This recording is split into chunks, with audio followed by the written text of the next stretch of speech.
Hello, and welcome back to the Monastery Dojo. Uh, Today be talking about some brews while having some brews. So happy Friday for still Friday for. Um, so Eloquent Eulogy. It's the new hotness. This card is great. Question is how great? The answer is I don't know yet.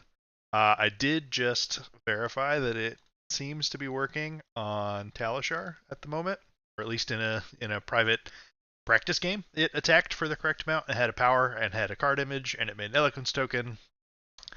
So we're gonna try and play some games with it tonight. Uh, but first, we'll talk through basically two decks. This, Eulogy is really cool and powerful. It's not quite enough to spawn whole new archetypes, and nor does it really.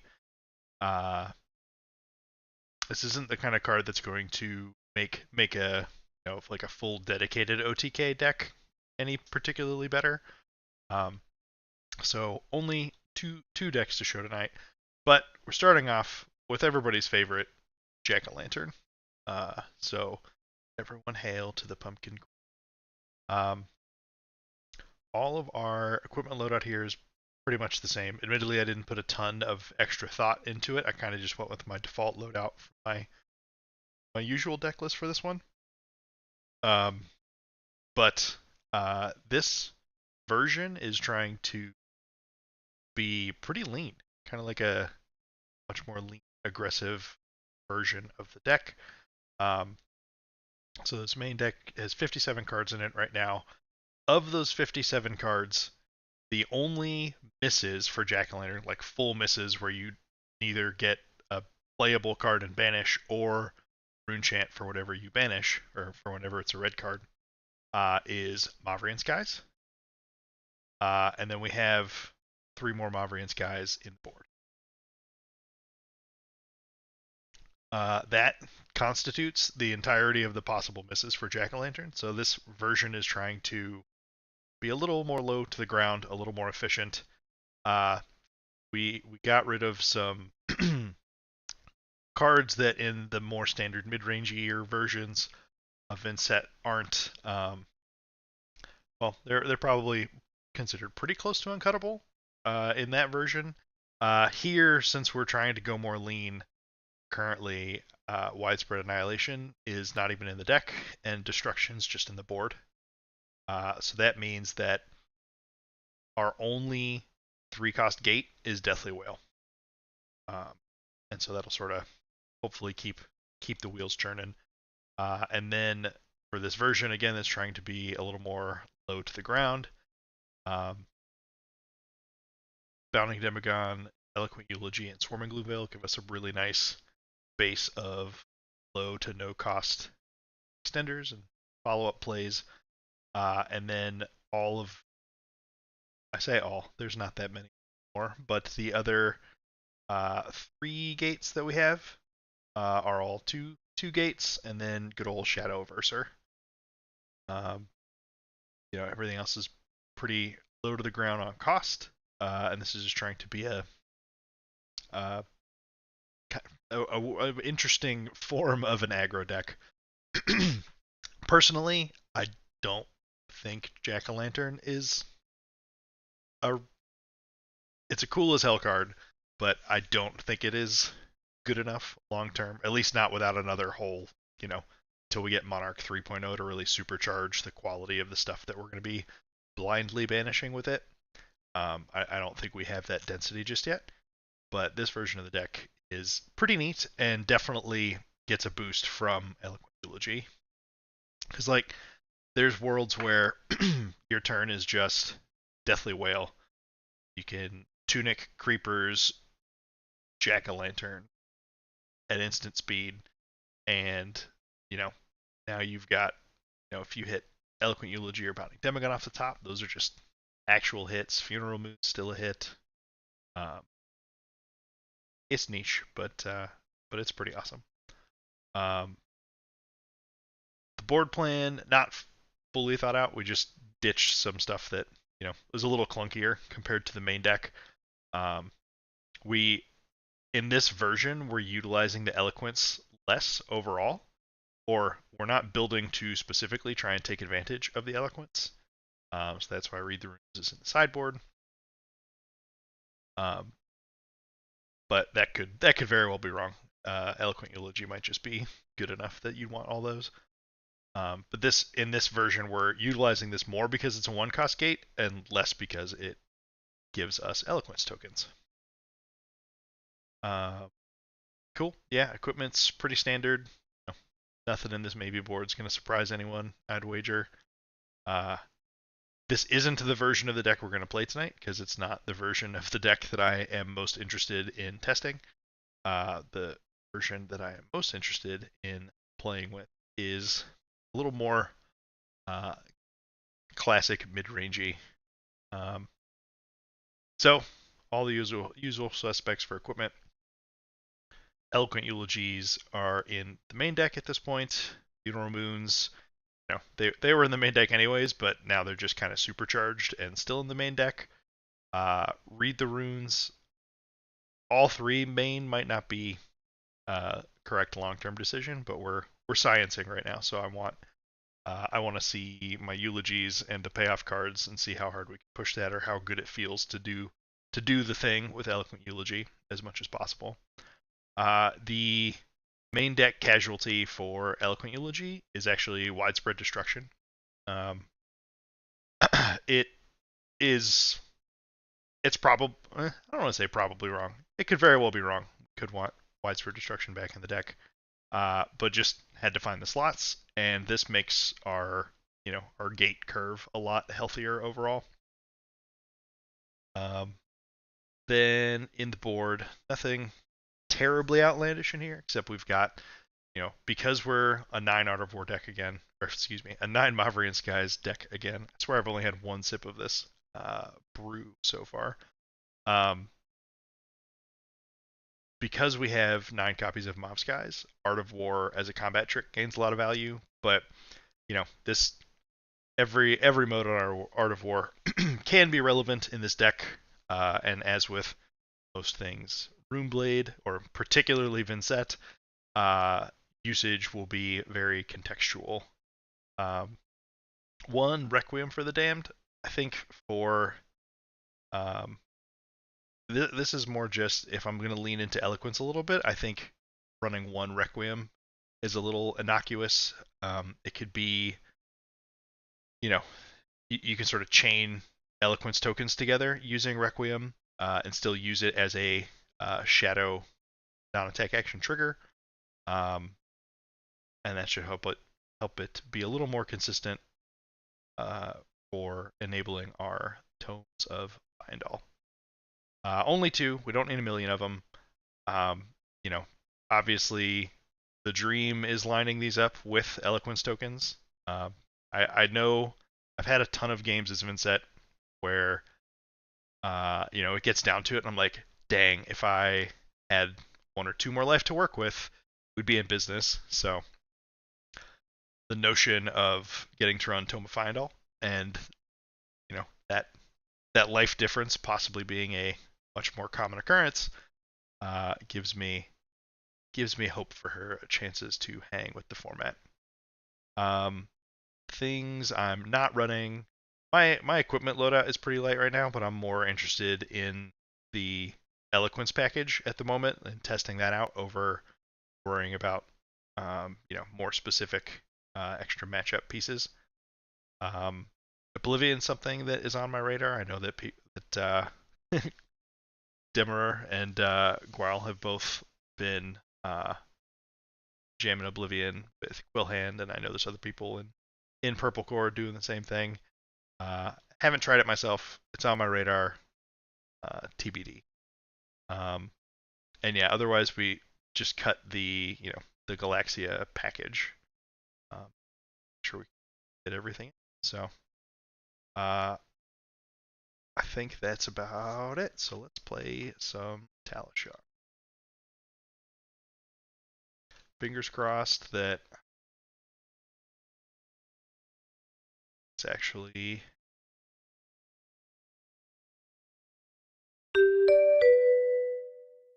the way we wanted to here. It at least worked in my private match.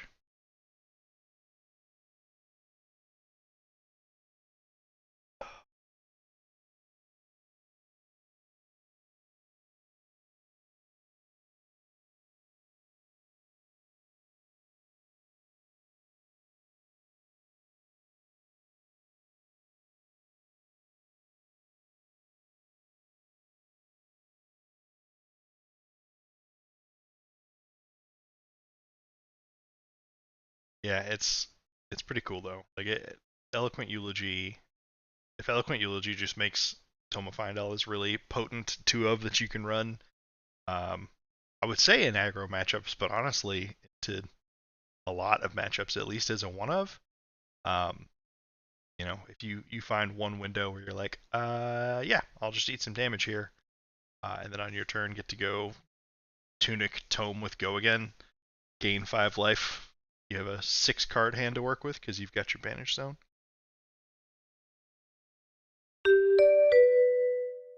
All right.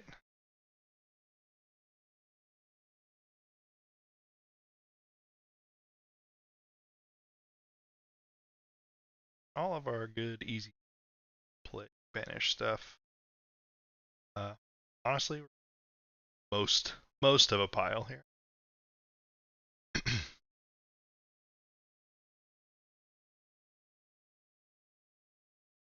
get that view first.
Toxic Tips, Snapdragon Scale, Blossom of Spring.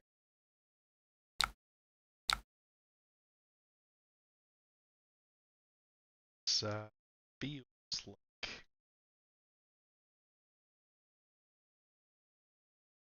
aggro Missouri. Just play it safe here.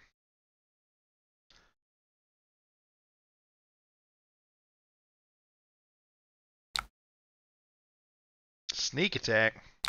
Touche. I blocked a little bit.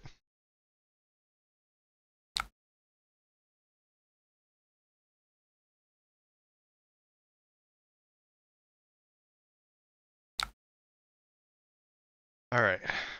Solid. Tempo wise. Send 1 and 7 with Go again. Threatening more rune chance. To flail this turn.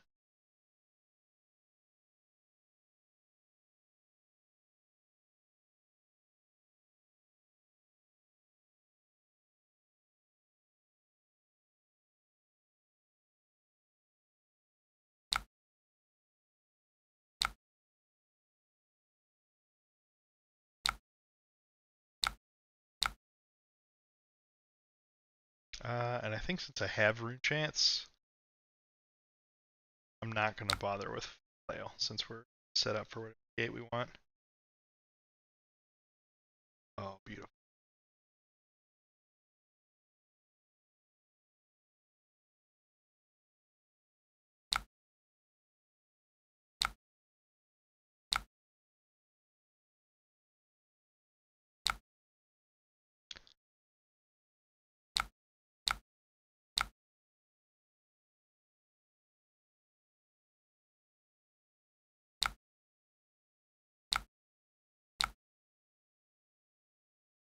Well, can't about dominance.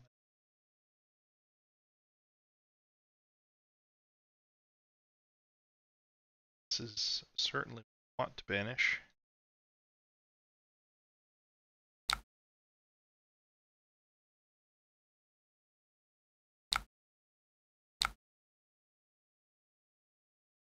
Oh right, I forgot they shrunk it. Fine. The spiders by effect to a 2-block. Okay, I accept. Our arsenal is alive. You can death touch me all you want.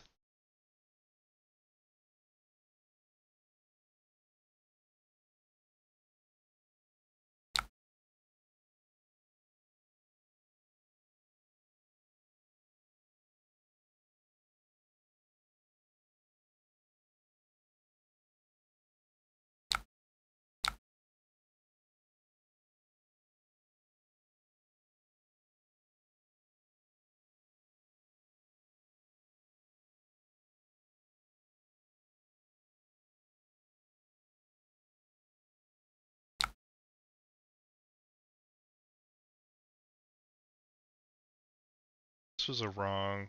This block was incorrect. I should have blocked with bounding. Because if I. Oh. In the grand scheme of how this is going to play out, it's probably okay. But deny myself the chance to tome this turn.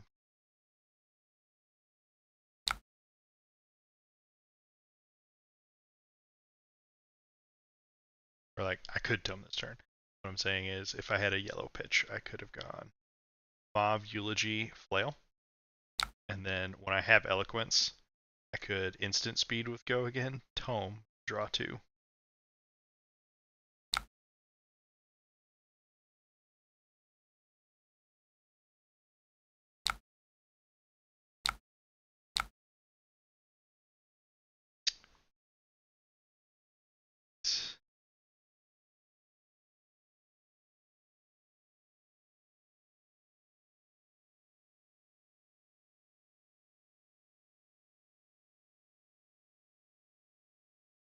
Well, kind of doesn't matter. Block here. Because our opponent did not bring any arcane barrier. To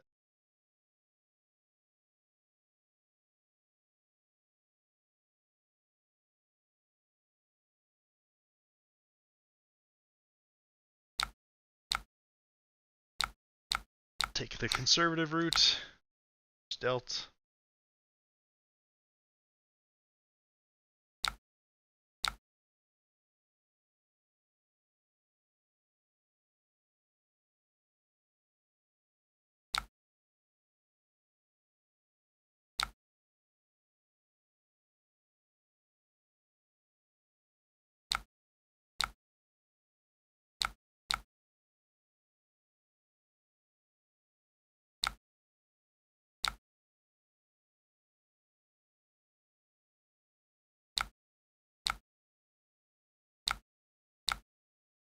Eloquence token acquired. Pay our 3 life.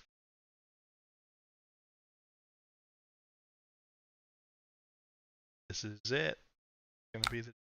Except I'm gonna block with this reduced to rune chant, so it's not quite gonna be as amazing as we want, but I won't. See what they threaten.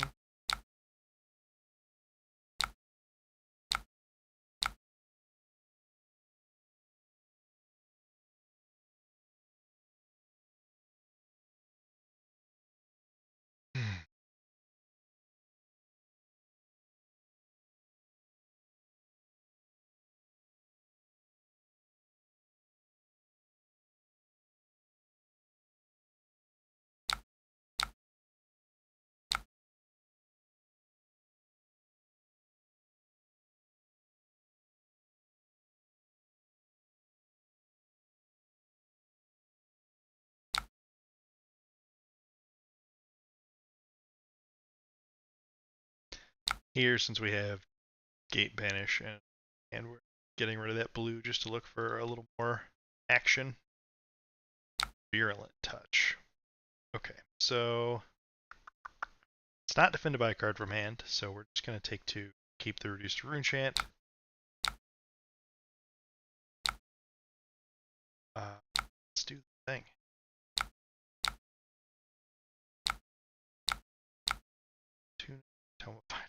Rude. How rude. We have 2 reduces. That's not helpful.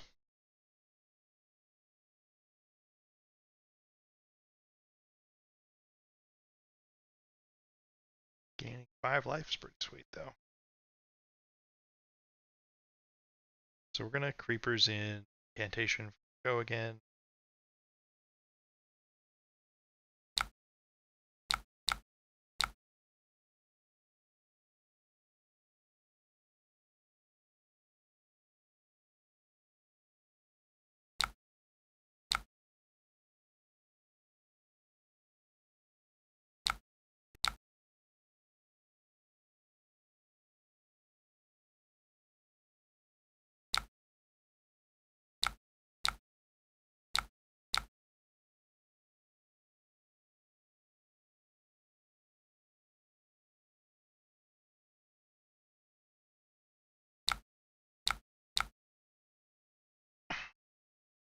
Not exactly the juiciest Tome of Final turn, but I guess I got to keep in mind the fact that gained 5 life, sent 8 and 5 is 13, gained 5, sent 13, still have to Arsenal, still have an Arsenal,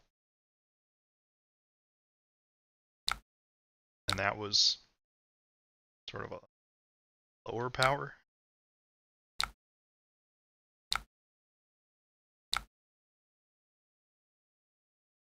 Oh man. Now this hand on a tome turn would be disgusting.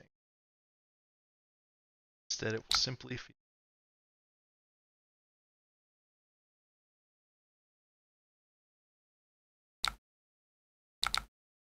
Oh.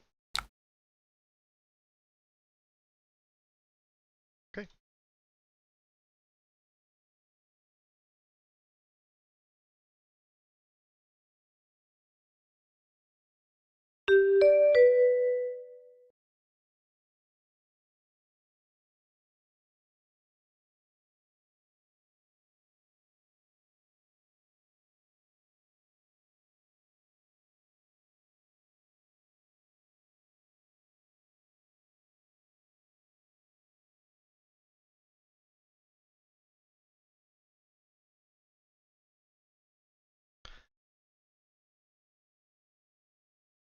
Yeah, no, it works. It worked for me. It worked this morning. It worked in the 5 minutes before I started when I tested it again. It appears to be good to go. You might have to uh, Control Shift refresh so that you clear the cache. It might still like have the old image stored. So it might be that.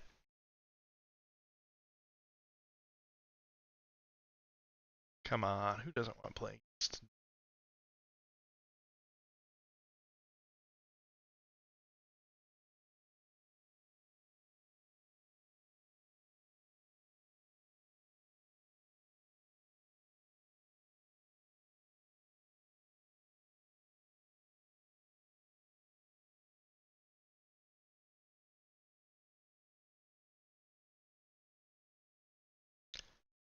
Okay, well,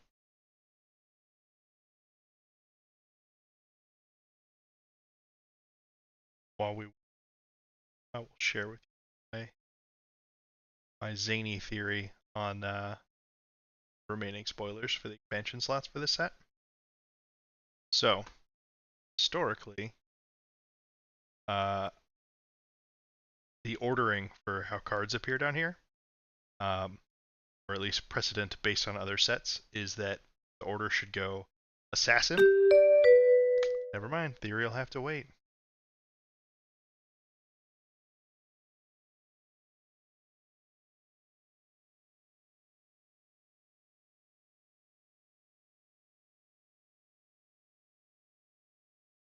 can't help but think this individual.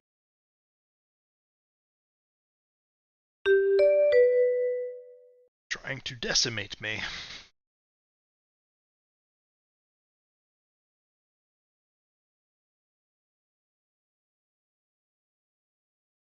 Oh, Bastion of Unity.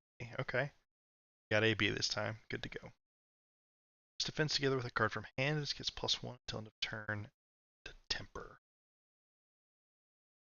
Or it has Temper all the time. That's not conditional.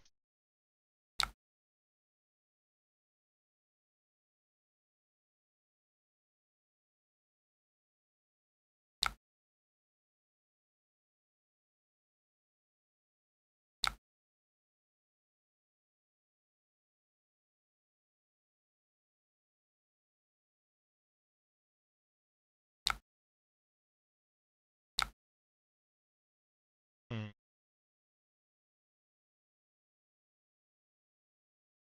They're wagering vigor and effectively a courage as well. So I really want to start with this incantation in play. Just gonna burn a reducer enchant. Block there.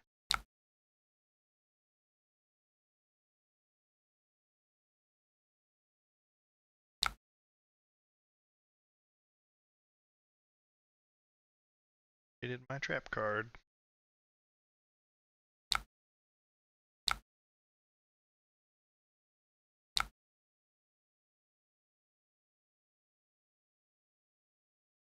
Do that another. Nice. Touche. Out. Starry Saber. Pretty. Blocking with attacks.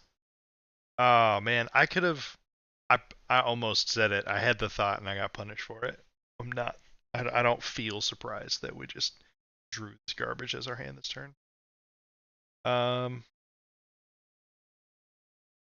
This is good. Finishing power. Banish that. Get set up and be a little sad about it.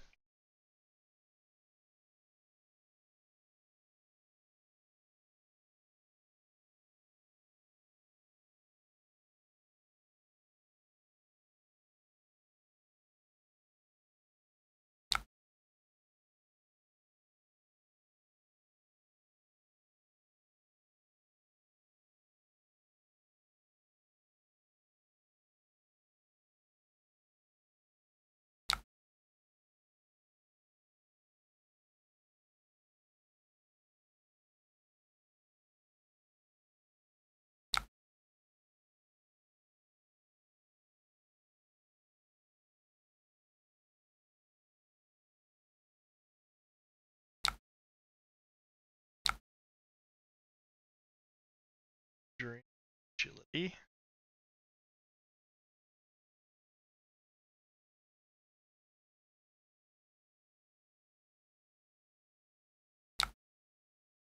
Just taking this.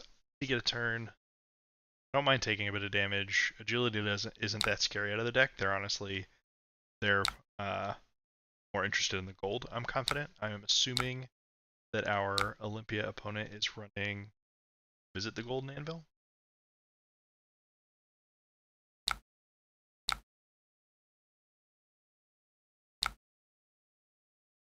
Okay.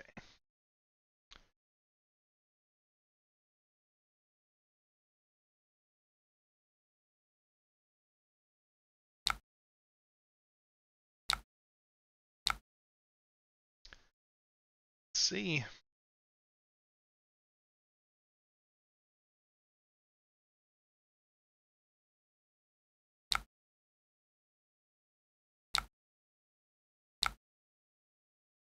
Give me a second card for one.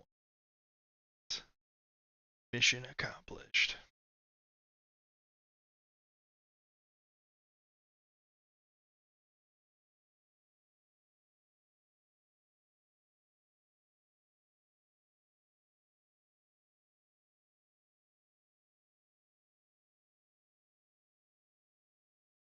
feels so to entertain possible Brews.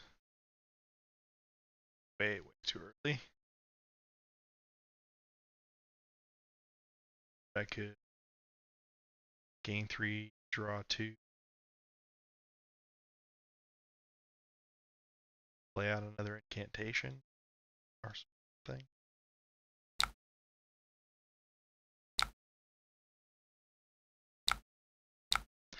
Unsurprising. Yeah, they're gonna try and, you know, get all the value out of this armor and then pop some gold and put it all back.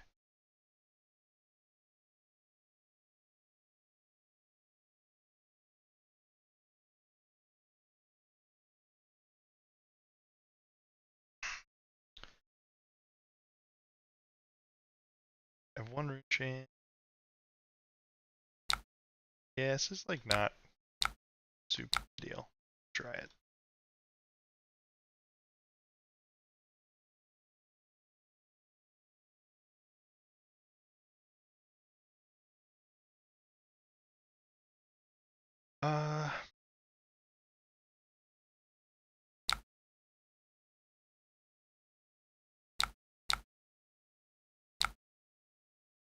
Yeah, that was a dumb play. Probably should have just blocked with the extra tome. Not used to playing tome.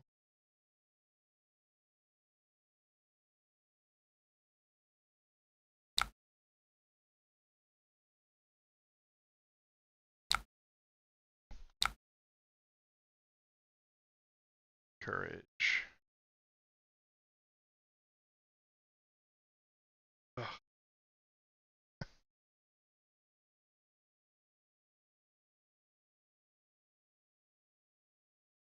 Good news is we can annihilate this turn. So we could also Tunic Invitation, Flail, and Arsenal Revel. That's probably the play.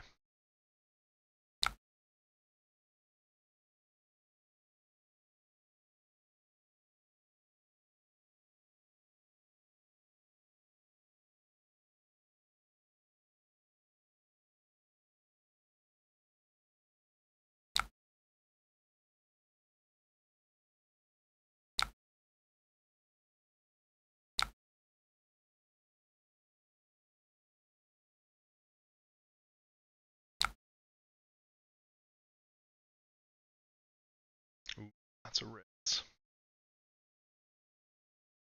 Lots of reds, but pitching for vigor.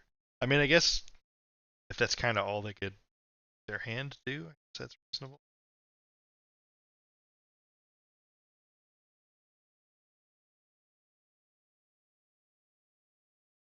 Blade Runner in a deck without a second weapon is bold choice.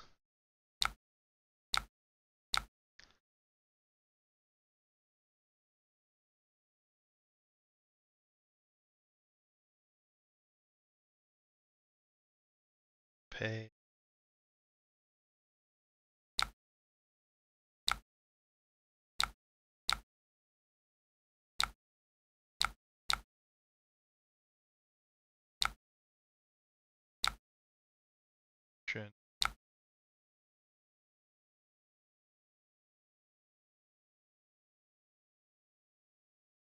Yeah, and our our opponent is going to get full use of what I mean, I guess they might be on 3 copies because it is still just a blue block 3. Uh, but yeah, they're gonna they're gonna refresh this armory very soon.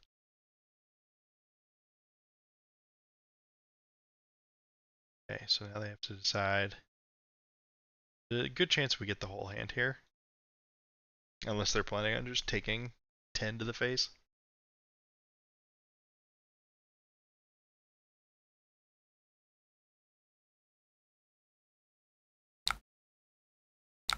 Yep, that makes sense.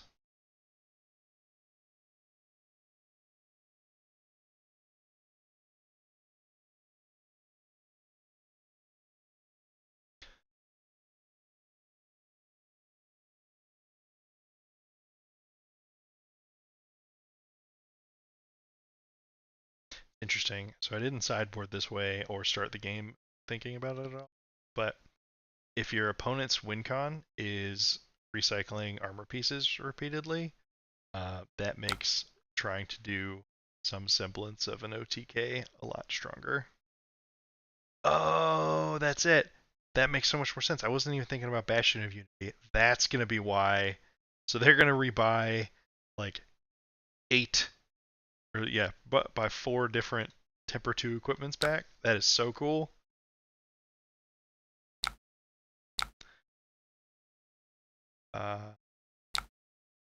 Break the chain because we don't want to lose our Revel. Well, probably get Brains. Or we could get we can get the last point of this Bastion immunity too. The real hope, not hope, but a real important factor in this matchup like this, um, they're using this armor very proactively, which is reasonable.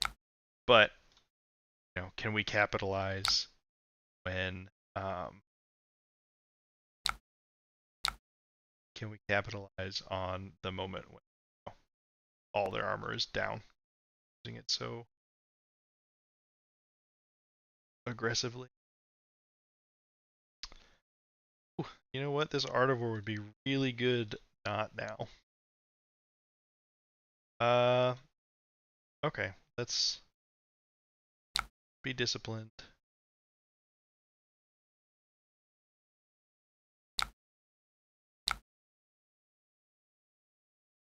Value here isn't great, but we kind of wouldn't be using the card this turn otherwise. I don't want to just send Revel for damage purposes, especially when Whale is our only gate, because we'll lose the chance this turn. So yeah, this one's pretty easy.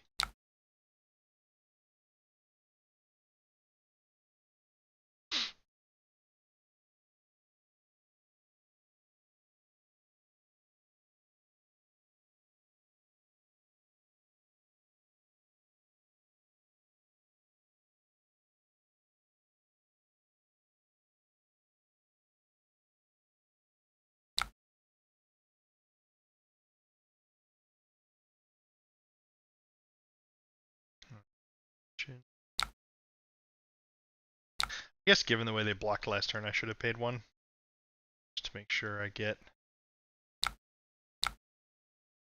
chance. Or I guess it's pay life, get 1 extra rune chant, which actually it's not that big of a deal when we go.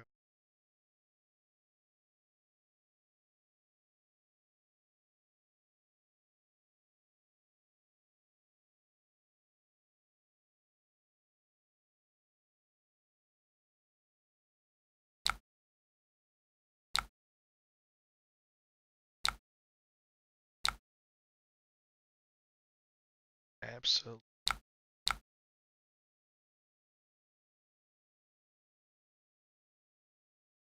I haven't been dealt damage yet, so we're flail here to get our rune chant value.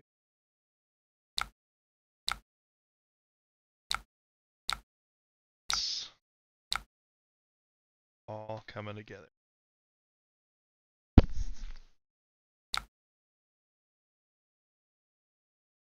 Downside of this next hand is we don't pay life. Which is fine, because they're trying to CNC us anyway. Um,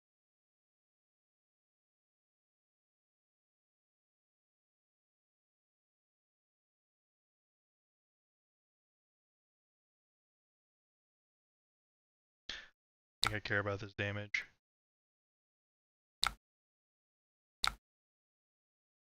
There.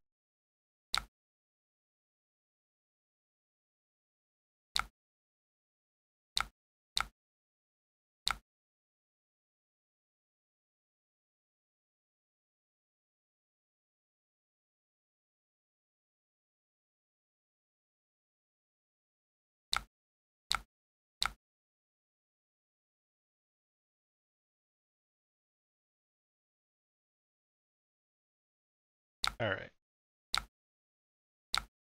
5 and 5.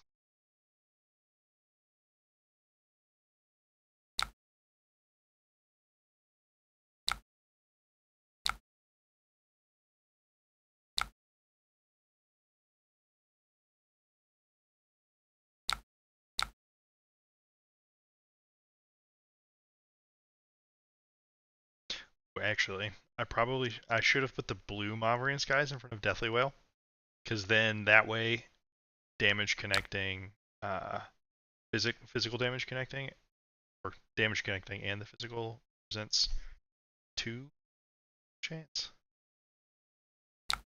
And if they block that out, then I could put a yellow on bounding. But I think it's probably point. Just gonna let it hit. Sweet. So can I just do everything this turn? I have an action point. By creepers in mob skies, hard cast widespread ruin. Then I flail.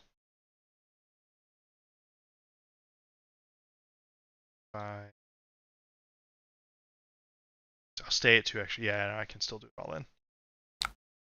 Okay, so pitching, Shadow Runeblade, creepers, mob skies in the house.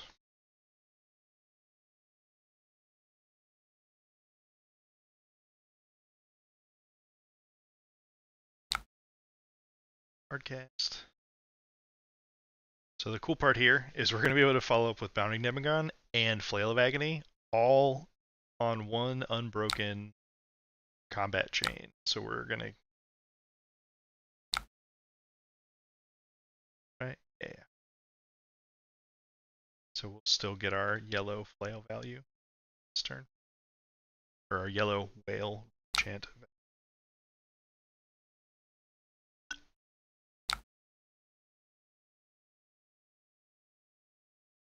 And widespread ruin.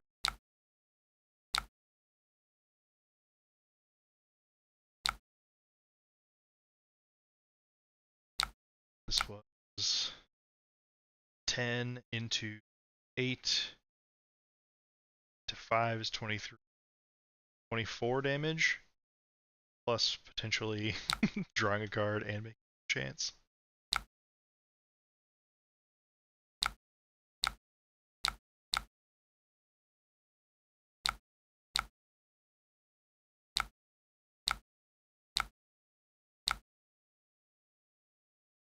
And we hit a Shadow Runeblade. Not bad. Set bad.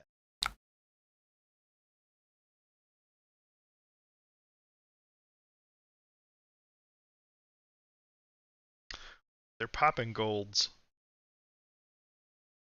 That is honestly hugely, hugely good for us. Because the worst possible outcome of like a turn like this could have been, um, pre-buff something that gives go again into visit the Great Anvil. So be able to force Arcane through, so creepers will stick around. So we'll keep creepers. Okay, Shadow Verser, banishing Shadow Verser for more go again. This is a good arsenal. Damage here.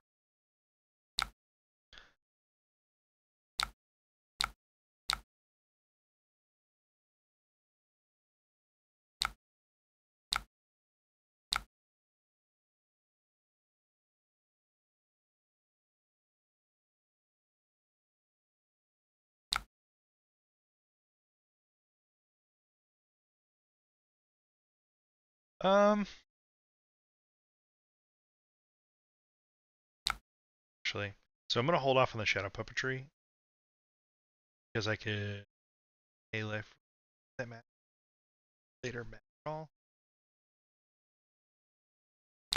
Just pay it up front. We'll make sure creepers stick around. Got a life lead and a cards lead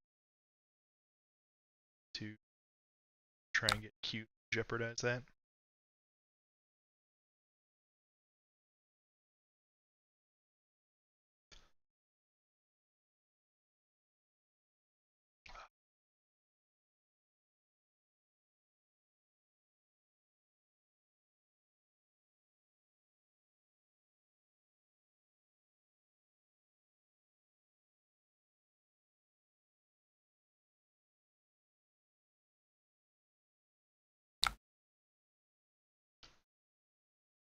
Yeah, I guess it also makes sure that we're going to banish off Widespread Ruin, which, again, given the current state of the game, I absolutely want the chance at card advantage off Widespread Ruin.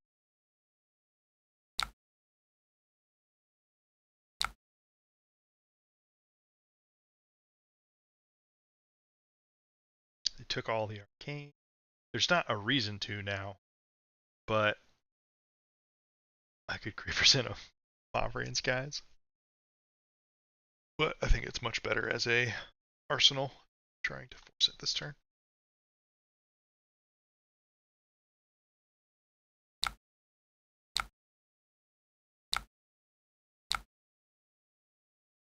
That Pappy's pretty sweet.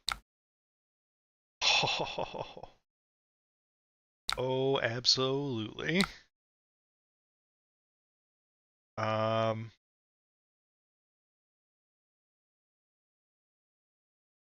no foul, so we can close the chain. Oh my god. Okay. Eloquent Eulogy is the coolest. Vynnset is great. Yeah. So we've paid life already.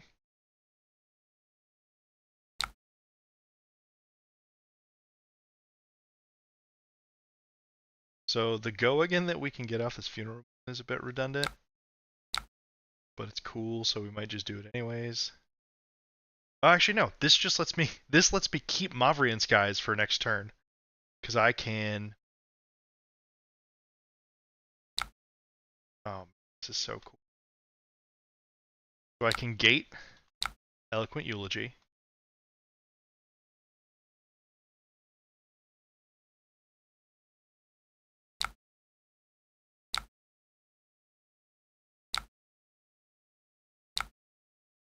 Close the chain. Get an Eloquence. This Funeral Mood is already an instant. We've already paid life, so we don't need to. We can get our action point back.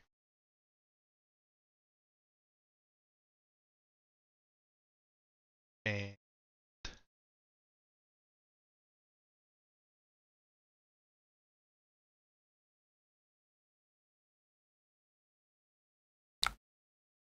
yeah,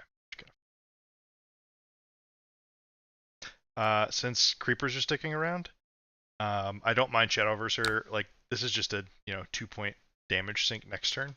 Basically, trading 1 life now. I guess technically 2 life because I'm paying life there, but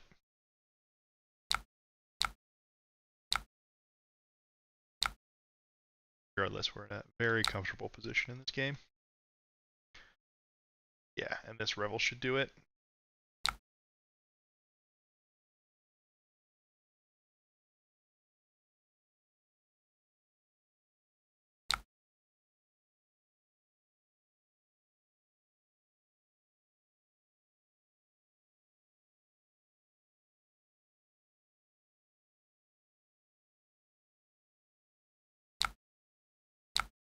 Okay.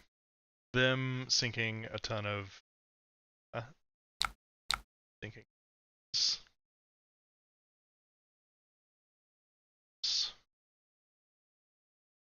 Up the ante. Oh, they're able to choose 1 extra mode.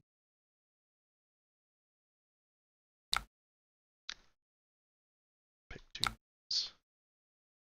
Damage, they get bigger.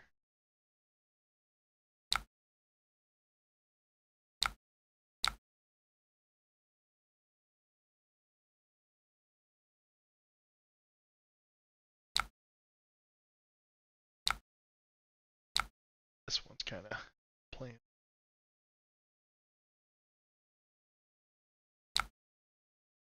Yeah. So that turn it was going to be 2 rune chance and 6.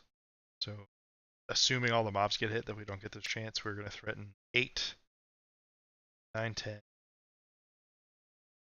18, and still have an arsenal. Yeah. That was cool as hell. Keep going.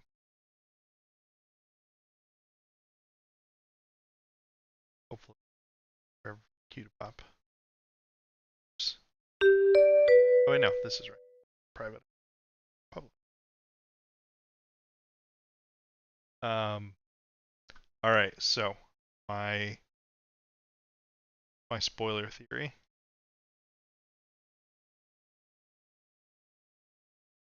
Uh, so historically, we go assassin, and then the Welcome to Wraith heroes in their own order, which is brute, guardian, ninja. Then we go to arcane rising classes, ranger, runeblade, wizard. Mech would be in front of this, but this was a mech set, so that's why there's no mech here. And then illusionist at the end, right? So assassin at the front, illusionist gets put at the end, then everything talented on the back end. That holds true with the heavy hitters expansion slots. Talented stuff at the back. The class ordering all tracks. And again, neither of these have any cards of a class that are in the actual main set. So I don't think there will be any illusionist, assassin, or ninja expansion slot cards at all. The weird one is this big chunk right here between warrior and ranger. So the number crunch in theory would indicate these 5 cards must be, assuming they follow their old precedent, yeah, still no, that these 5 cards either have to be warrior, mechanologist, or more ranger equipment or a weapon potentially to like fit in this spot with how they historically have ordered things. Um, my my guess, my bet here is that um, there's a whole Evo cycle that we're gonna see. I think there are 4 mechanologist Evos somewhere in this space. Possibly either one more warrior card, maybe a specialization for Max instead. But something could be like a legendary Evo cycle, not legendary rarity, legendary as in one card in deck, legendary. Um, but yeah, that's my maybe bold, maybe not so bold stated prediction. Get a big cycle of epic Evos.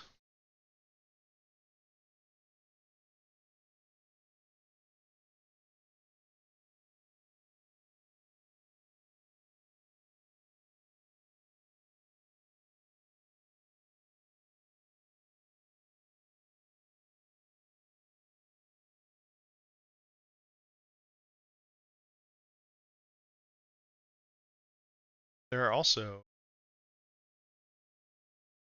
some interesting spoilers from part of the Mistveil. Spoiled a couple cycles of equipment.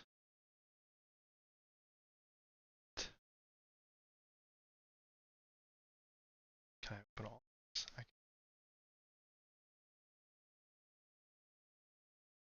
These views are useful.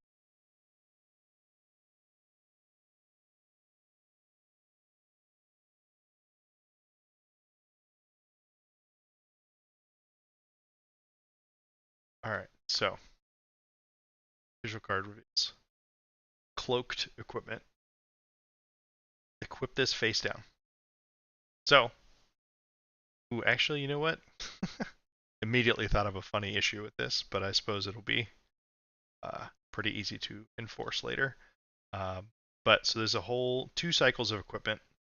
Mystic, yeah, so it's all Mystic type equipment, and they all have the cloaked keyword. So you equip it face down. Um, so it sounds like,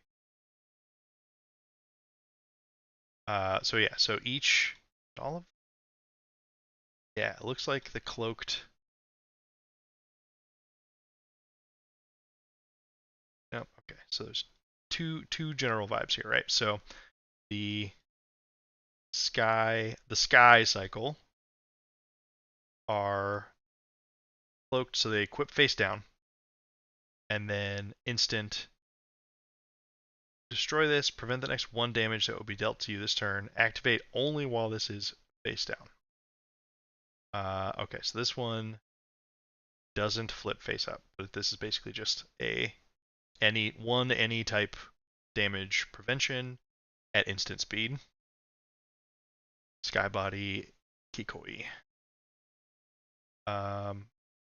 Okay, so this whole cycle is instant speed, 1 damage prevention.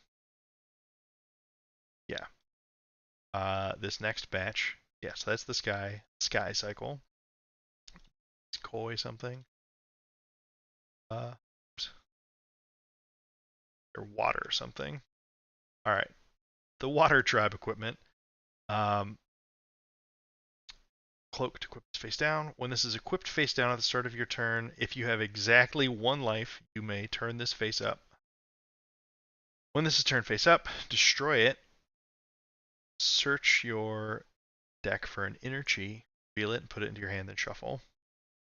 Okay, so gain free chi resources in the late game if you are exactly at 1. That seems incredibly powerful. Remains to be seen how trivial it is to allow yourself to go to 1 without dying, but, we'll find out. Actually, okay, interesting note already. So, this next one. Yeah, so this one doesn't block. This one, Waves of Aquamarine. Cloak to equipped face down. Attack reaction, pay 1, turn this face up, target attack gets +1. At the start of your turn, destroy this. So, this is cool because you get to double dip, but it's kind of on a time basis, right?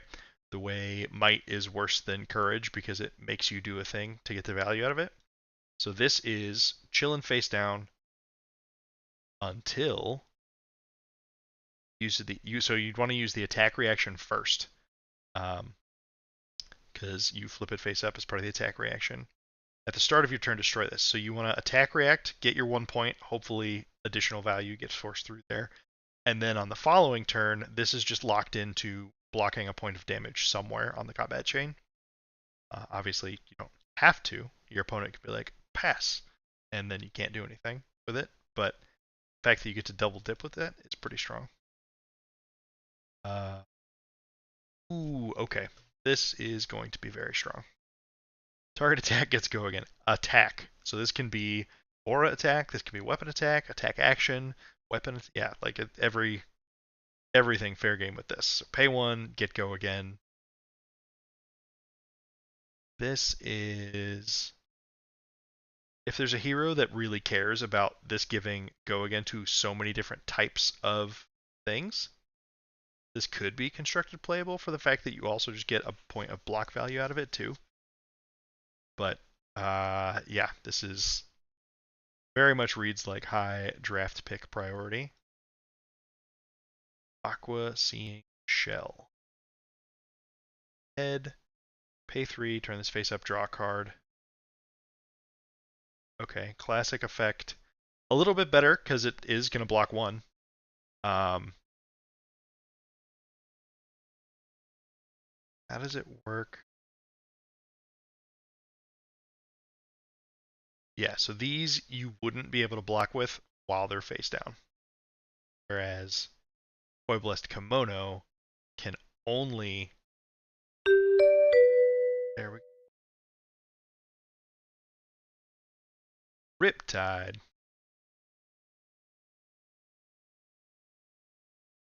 Definitely want tomes here. Oh, come on, really? The Riptide in the open the Riptide in the open format is gonna dodge Vynnset? Come on now. Feels like a bit of a double standard.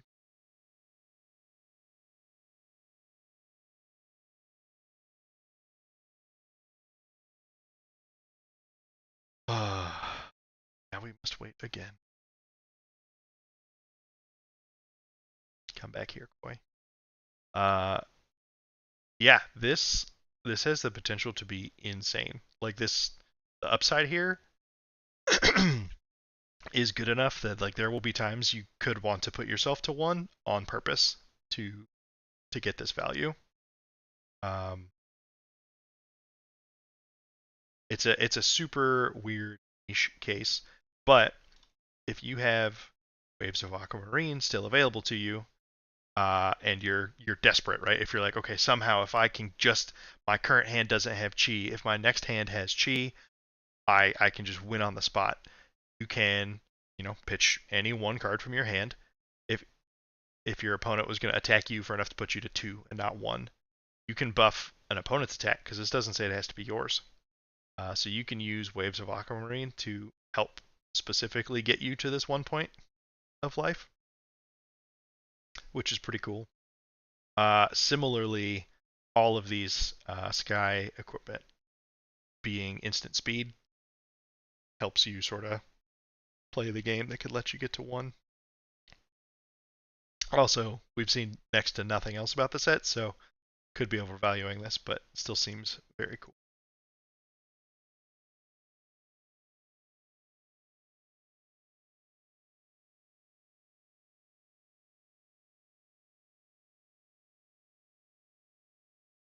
Oh, hi Purple Discord. If anybody wants to play a goofy eulogy Vynnset me or hop in and do weird shit into each other, it'll be great.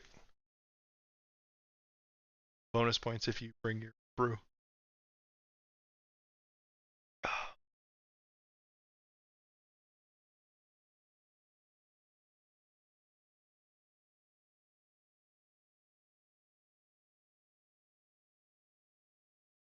Come on.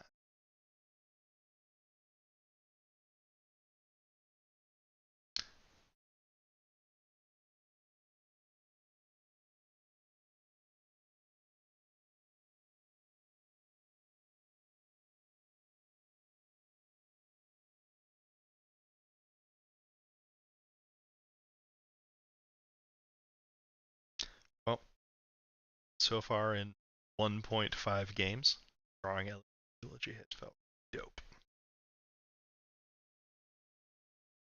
That last game, slightly different combination of cards hitting Eulogy off of that widespread rune could have been beyond disgusting. Um,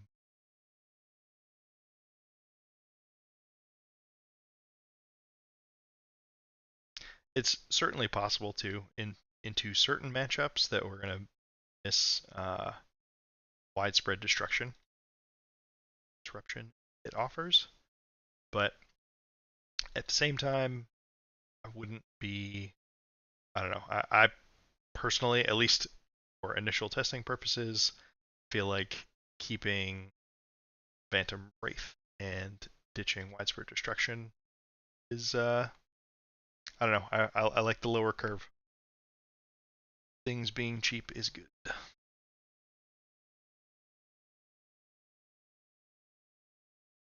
Takers for the open. Killing me, Smalls.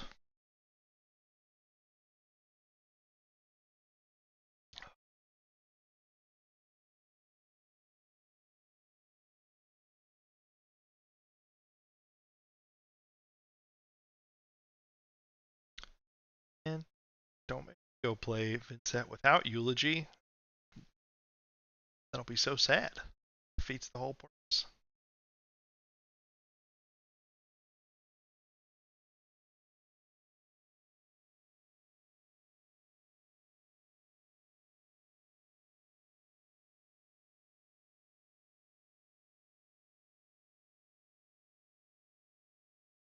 I don't even have any more spoilers. Just a mech Evo cycle. It's my only good theory.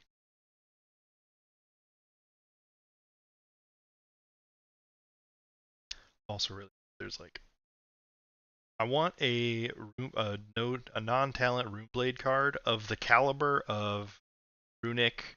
I just blanked on. It's like deck. That's not in my maybe though. Is it not? It's been a Runic Reckoning. That's it. That's the Reckoning.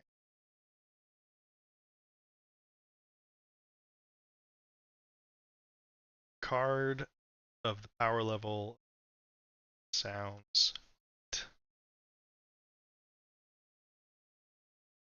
And if Runic Reckoning was a shadow non-attack action, oh, the fact, like, okay, yeah, it's got to be pretty telling that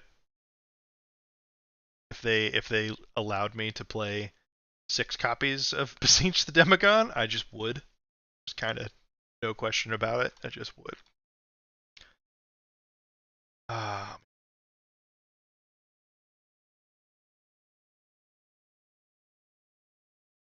Kind of a bummer.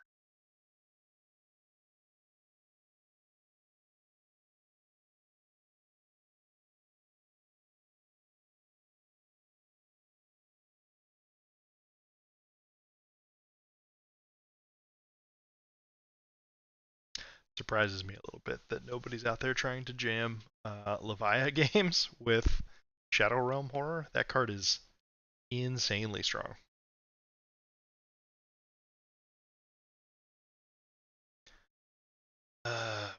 Okay. Up for now.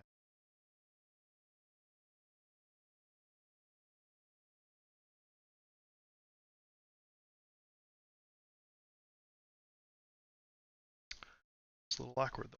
Don't have a set version. It doesn't have Eulogy in it. So I guess we will just some cards around.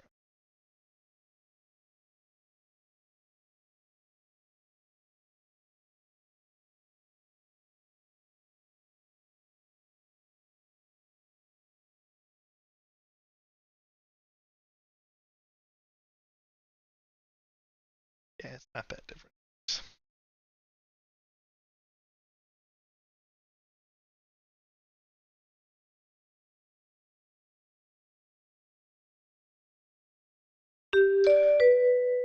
Sorry, friendos. G for now.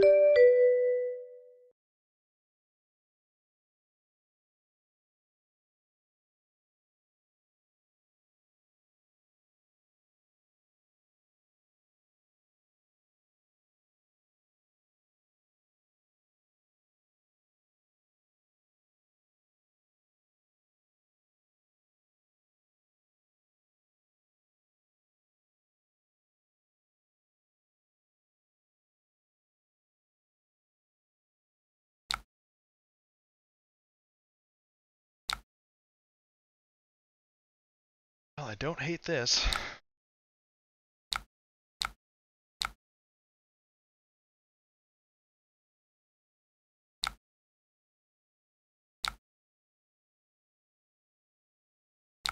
Oh yeah, coming there.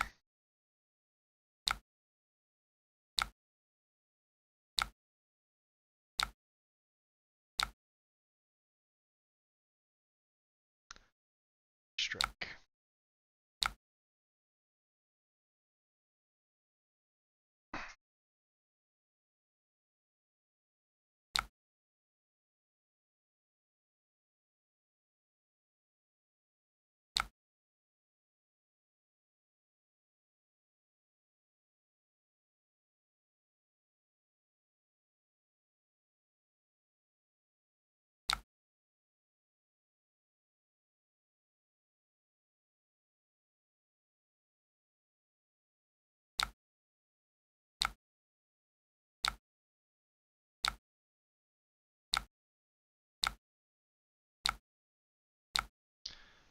Siege.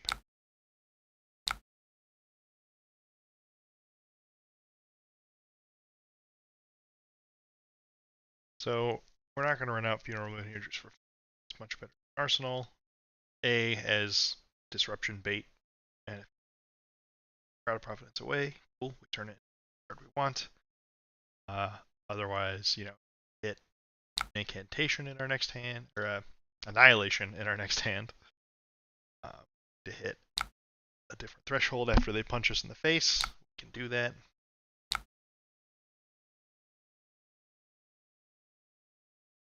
I really don't want to leave Widespread Room because, especially into KO, every point counts, even individual.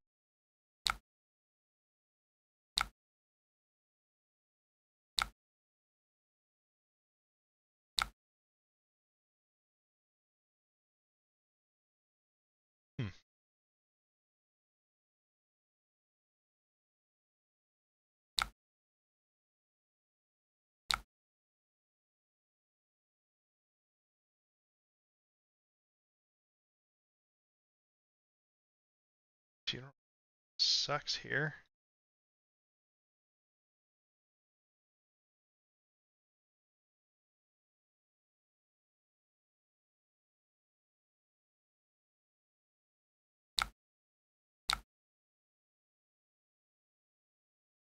The question is, I'm going to banish Deathly Whale.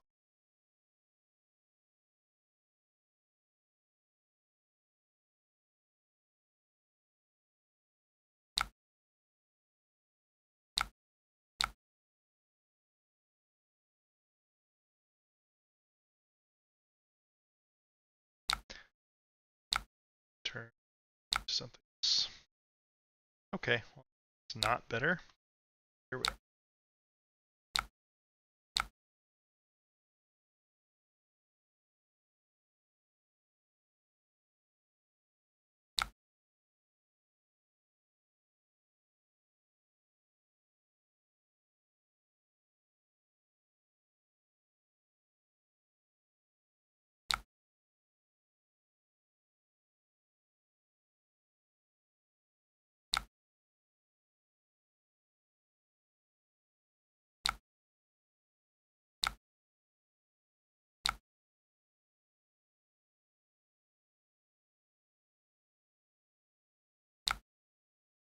Maybe they'll think we're accidentally pummeled.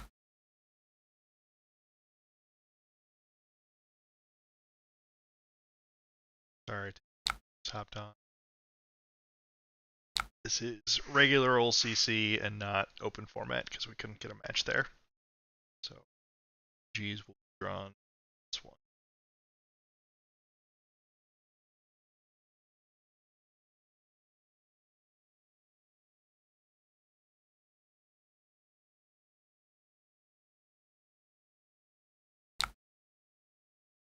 Yeah, if Eulogy was in the deck, then the Funeral Moon that was in our arsenal would have a bunch of extra utility. It at present does not.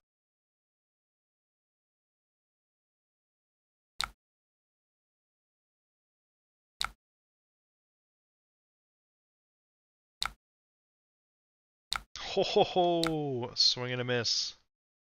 That is huge.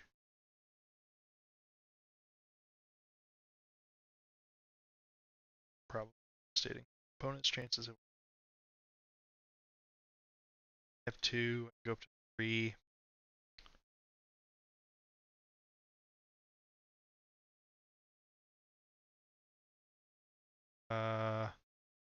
Gate destruction.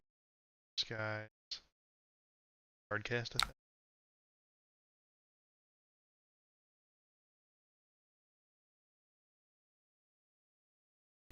Yeah, we're gonna play this a little conservatively.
No, wait, hit, right?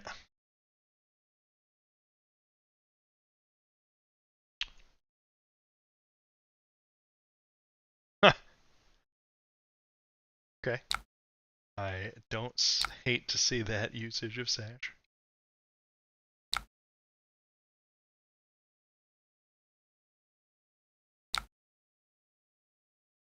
Ooh, okay. I didn't factor this into my decision making quite correctly. They fully covered it up.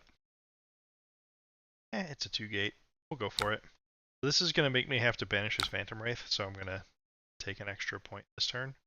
but we still have Tunic, we still have Creepers. All we need is a hand with a couple solid non-attacks. The double gate out here. And them letting the flail hit is huge. Oh, beautiful, beautiful. The old bear fangs for 8. Huh.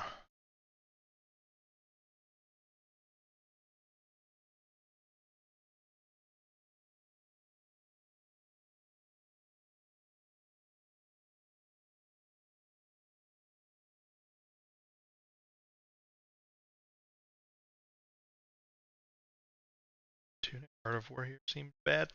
I think the Art of War is not what we do on this turn. Chance. I could flash in chains. That's what I want to do. Block 6 here.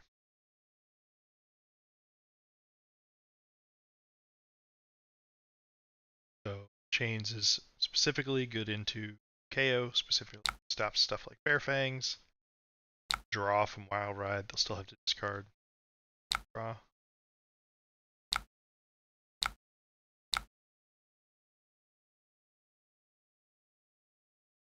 Don't want to daylight. It's fine. Another different double gate turn I might have to. So to avoid potentially being forced to banish when we don't want to in this match, outroot here.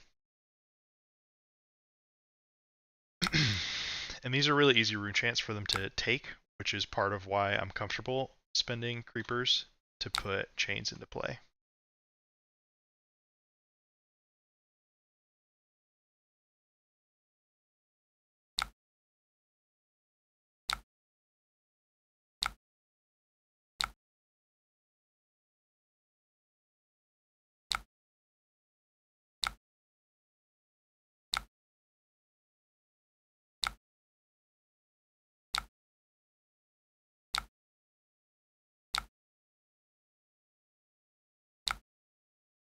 Oh,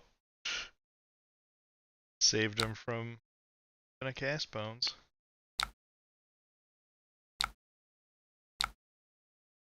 Attack for 4 and nothing else. Just don't.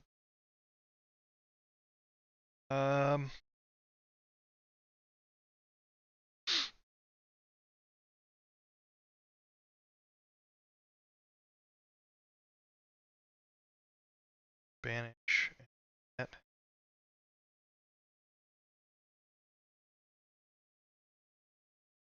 Taken.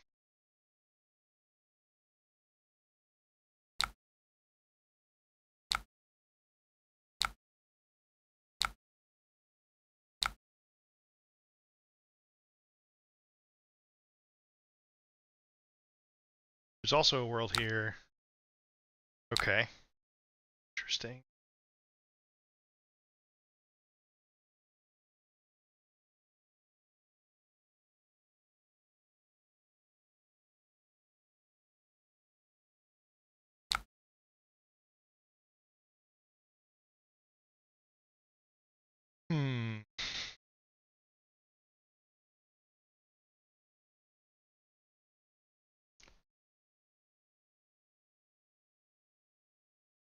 Pitch mobs, guys, to that.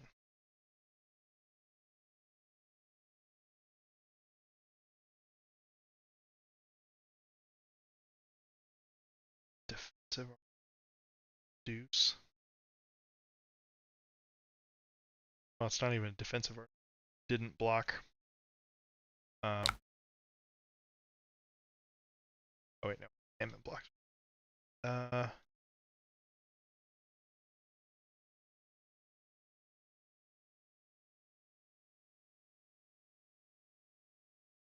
Sure.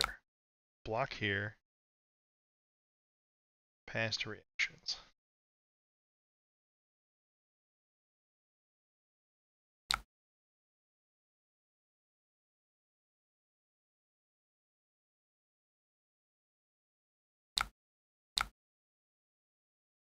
Draw 2.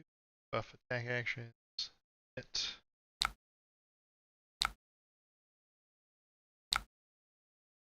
Oh no, I'm a fool. I did the stupid thing. Oh my god. Well, that's devastating. These cards would have been so good later. Whoops. Oh, wait a minute. Okay, funniest part about that mistake, which we're just going to let ride because this isn't the deck I want to be playing anyways, but we do get to play the Banished Reduced to Rune Chant this turn. Which really doesn't change anything because this one's just going to get banished. Oh, man. Overthinking that turn so hard and just uber punting. Classic. Let's keep Chains of Mephitis around. We'll see how else I can screw up my own turn.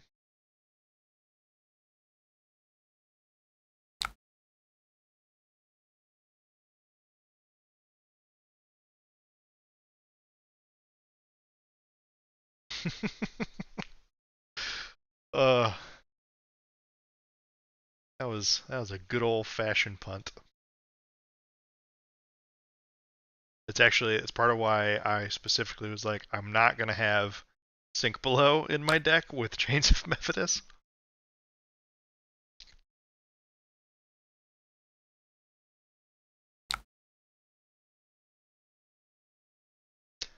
So our opponent bricked a Wild Ride.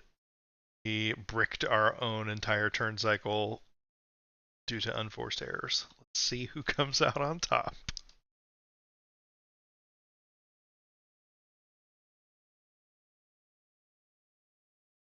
Very nice of them to take our Arcane while our creepers are down.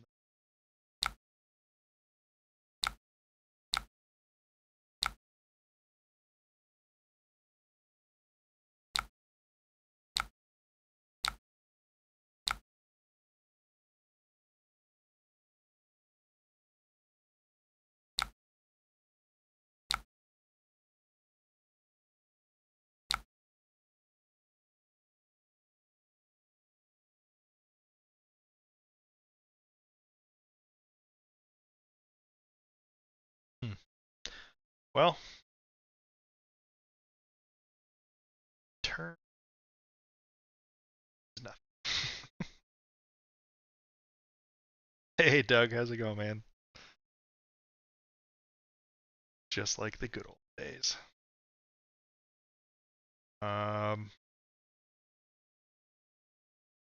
Yeah, them blocking that flail last turn's real rough.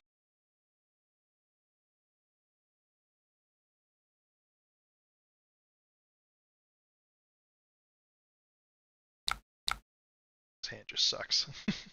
Or in this spot, it sucks.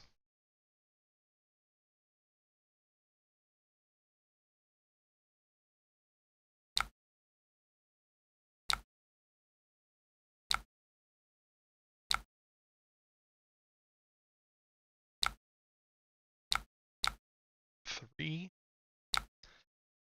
Give them two. Banish a Beseech.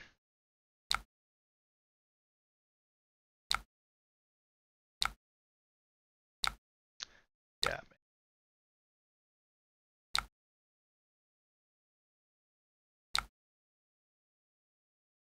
Actually,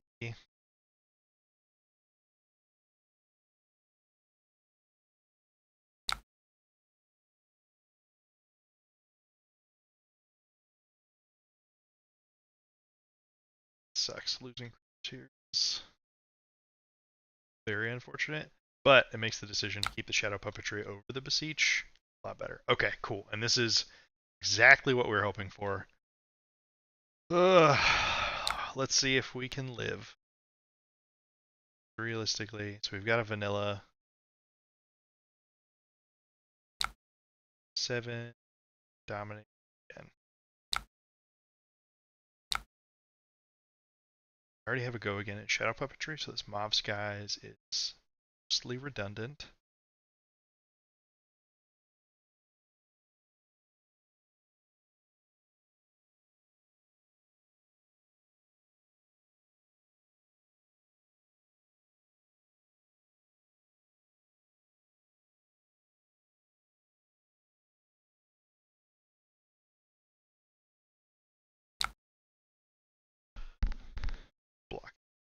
can. Dominate.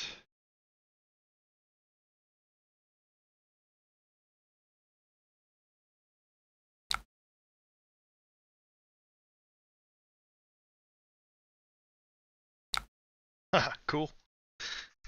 Totally fine with that.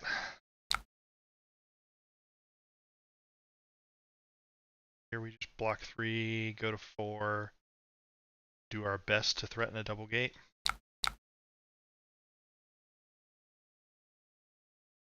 Pitched the swing big. Instead, or wait, this might have been Arsenal.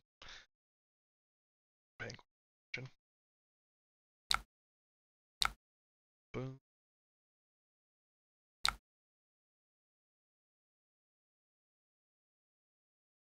Not gonna pay life because we don't need to, and we're lower than our opponent. We're about to do our very best to present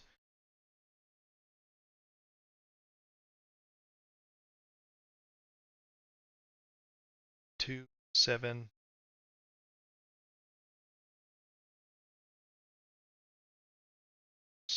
go again, and then hopefully 4 and 6. That will push some number. The real tragedy here is virtual certainty that this flesh bag's about to get used.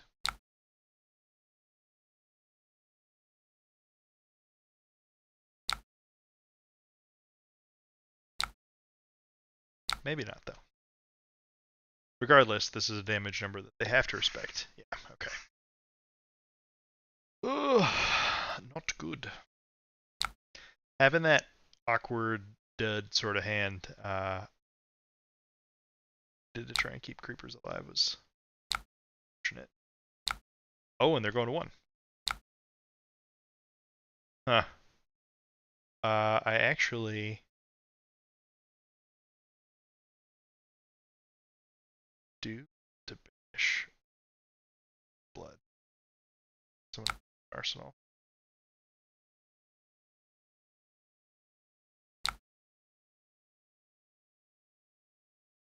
Then okay, this is risky. Nah. No. I'll be able to. I could potentially force through a point of arcane before it could get me. But this, like, if I attack here, it takes a card. It has to.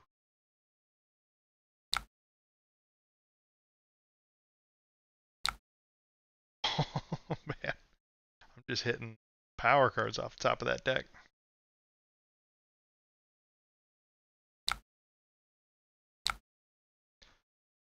Give me a card.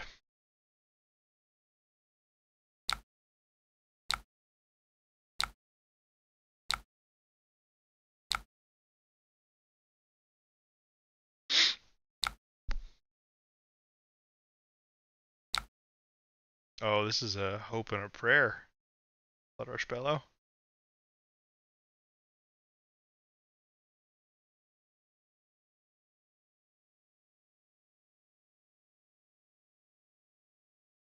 Yeah, they were kind of just resource light anyways.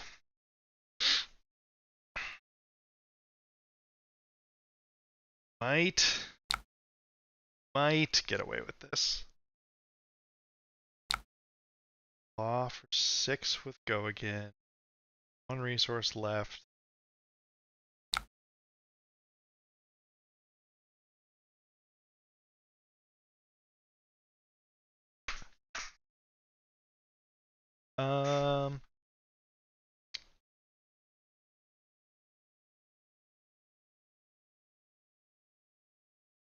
Don't have any shadow.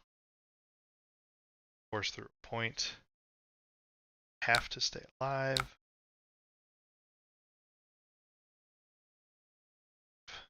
6 for 6.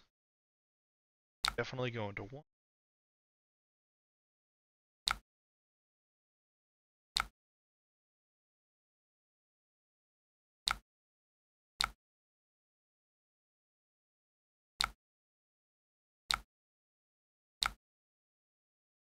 Game looks very different. Don't Good old part. Can't flail here because it'll kill us. Oh, classic. Classic Art of War.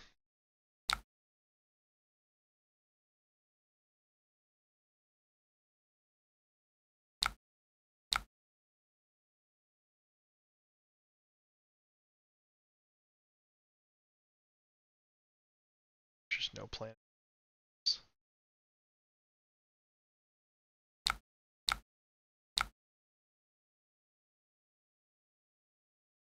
Yeah, did do a stiff breeze.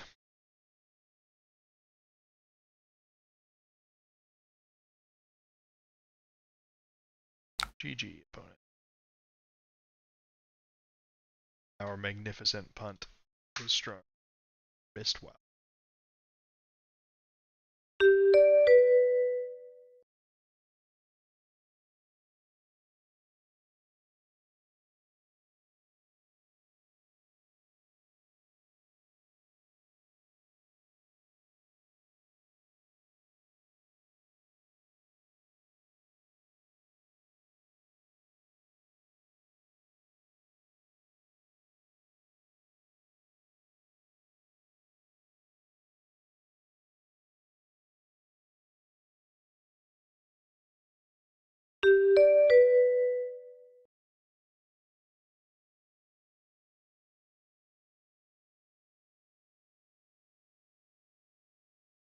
Oh, we get to try out. Been looking for an excuse.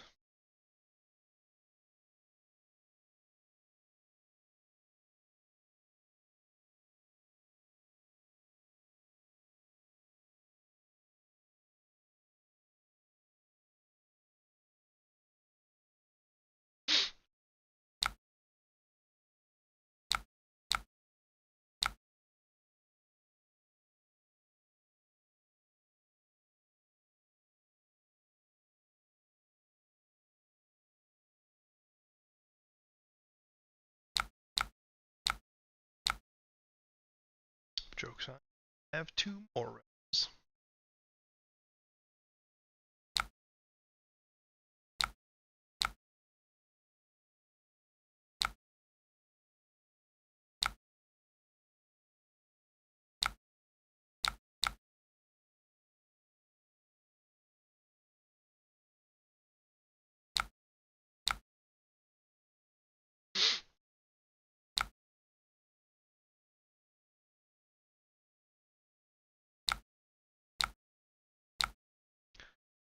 Show Grande.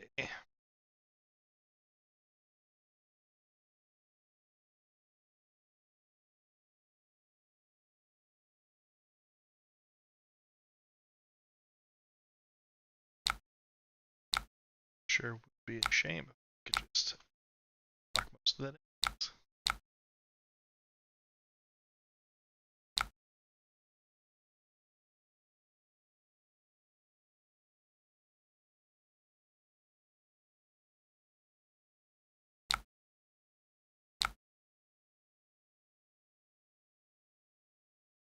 Nope.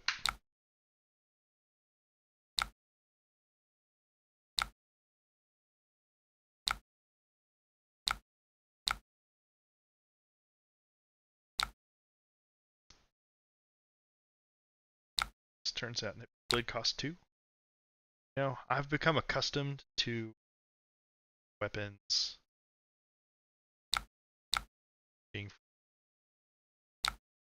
this whole 2 cost thing. It's just not gonna fly.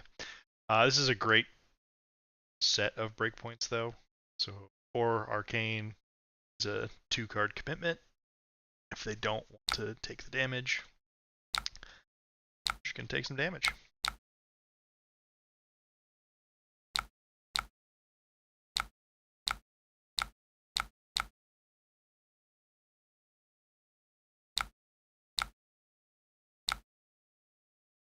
Get some ready. That's good. Got you through that. So always down for that to happen here. They have balance of justice, so we gotta be mindful of Art of War. You know, if it is reasonable to do draw mode, it's just fine.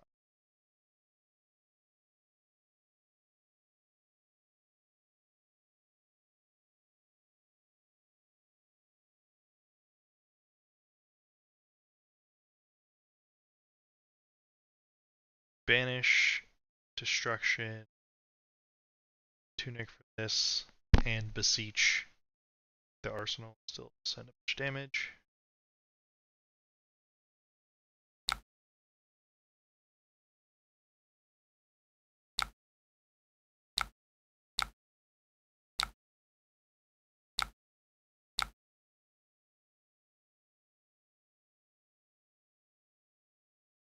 Actually, yeah, this one just got to 1, so I think new incantation now. Beseech that arsenal.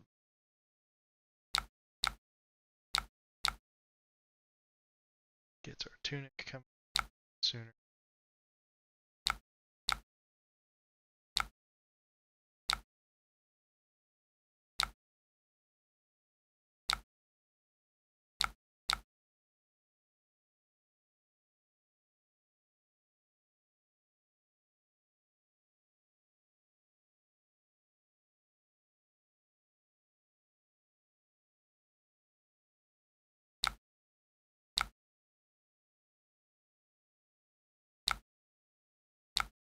Alright, it's my goal in this game. Major. Ugh, what is this? Oh, pretty good at blocking 10, I guess. That's what it is.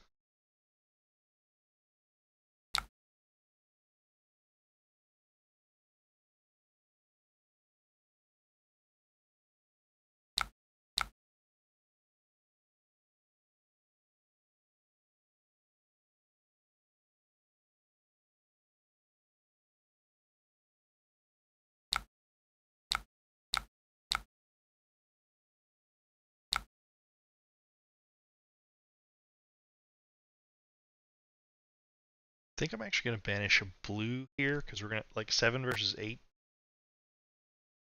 Eh.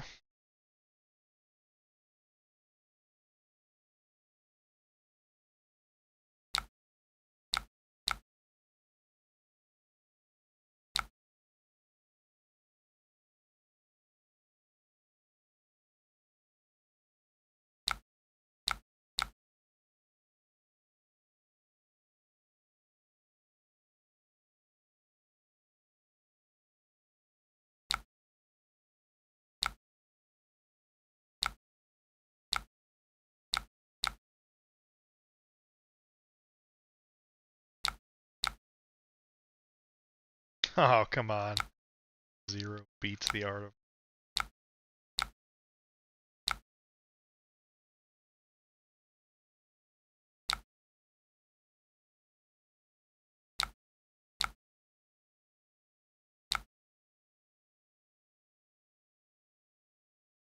Follow up.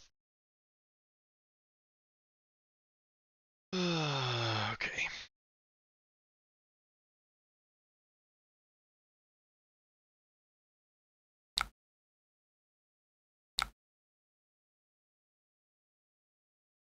Still got to banish.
Shooting armor pretty good.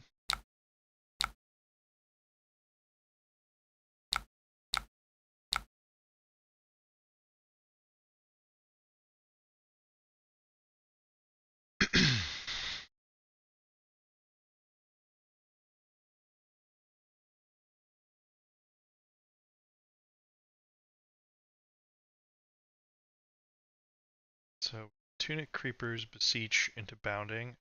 Back end of Wraith.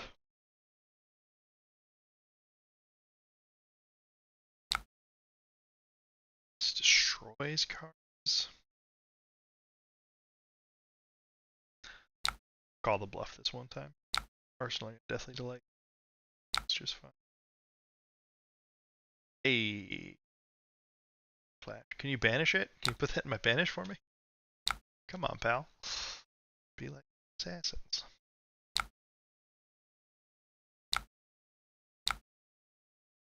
Cool. So, Gate and Wraith.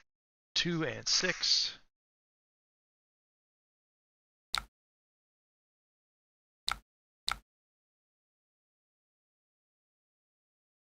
Taking 2. Test of strength. Ugh. How dare they get to draw.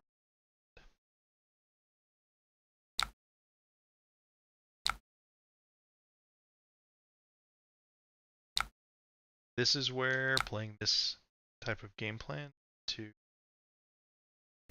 Victor is tough.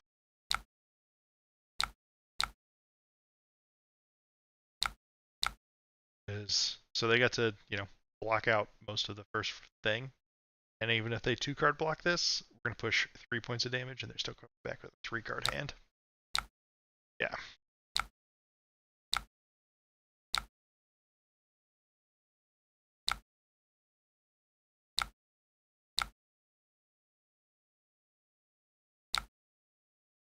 Joke's on you. I really like my arsenal. No pummel to be tragic.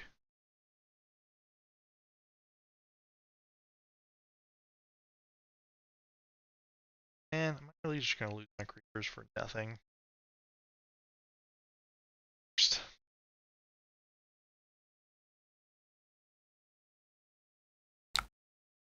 that block is definitely happening. Just let Deathly Delight die. Or block here. Then I get to arsenal them.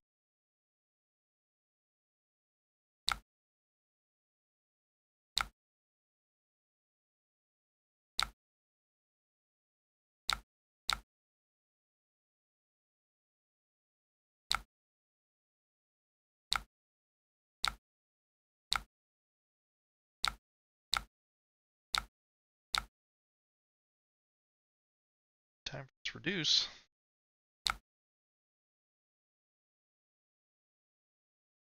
Oh, this is gonna be sweet. Hopefully sweet. 5, go again.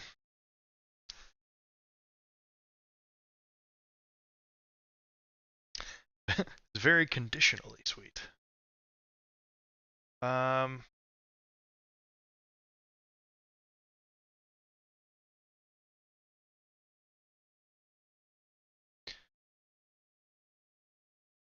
So we're banishing destruction.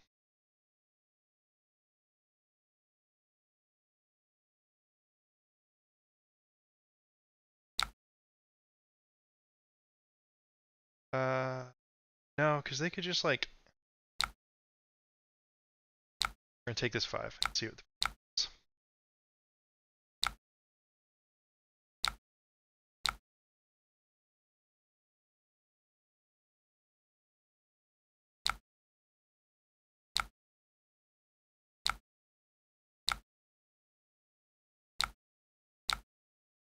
This makes the potency of our turn all.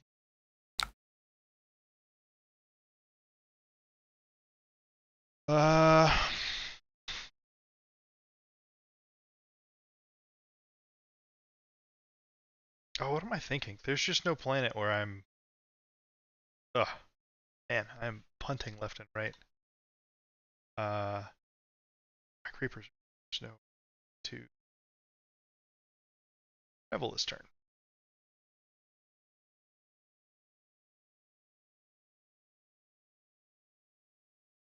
Yep, that's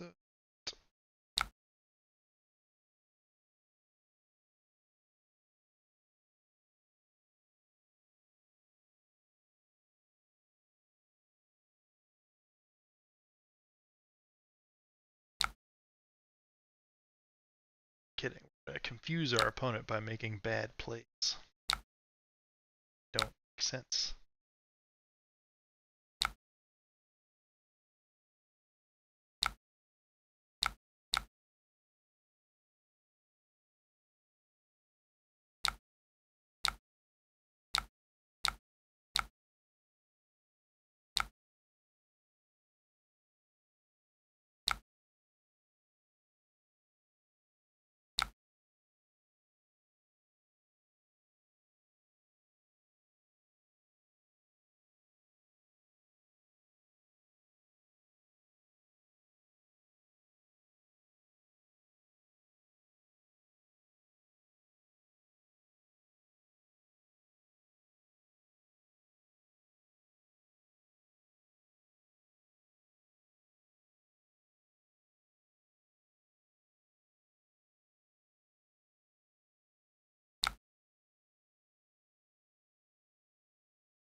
Took the damage.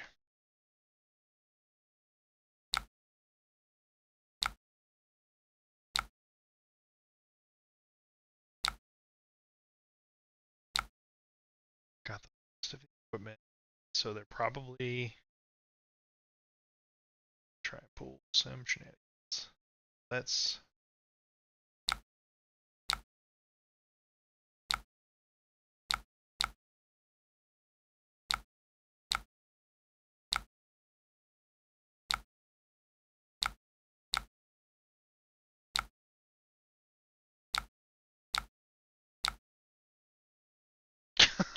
oh no, come on.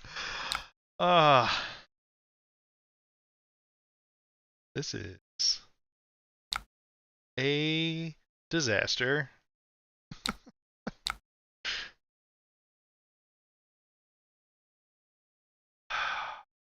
Can't we can't even send this? Like, come on.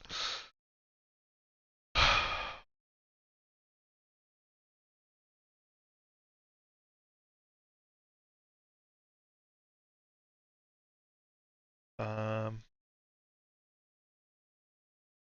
we're also just are getting pummeled here.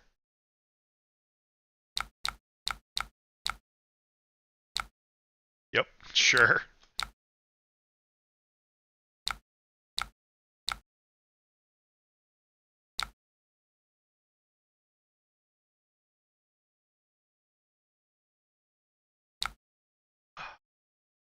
Devastating.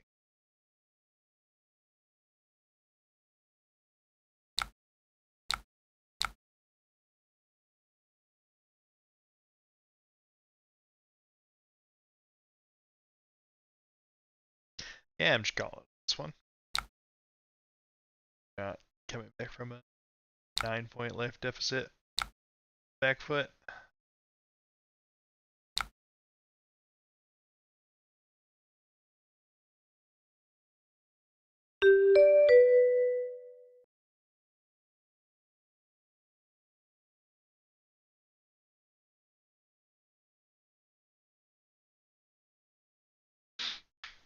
Man, I gotta clean it up. I'm not playing clean today at all.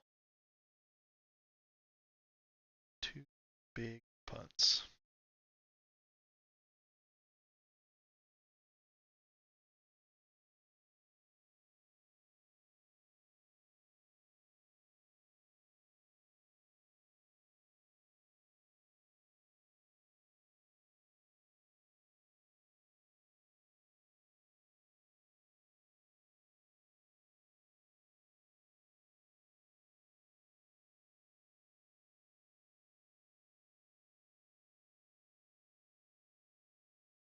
Now we can't even get the regular cue to fire? What's going on? Slow Talishar.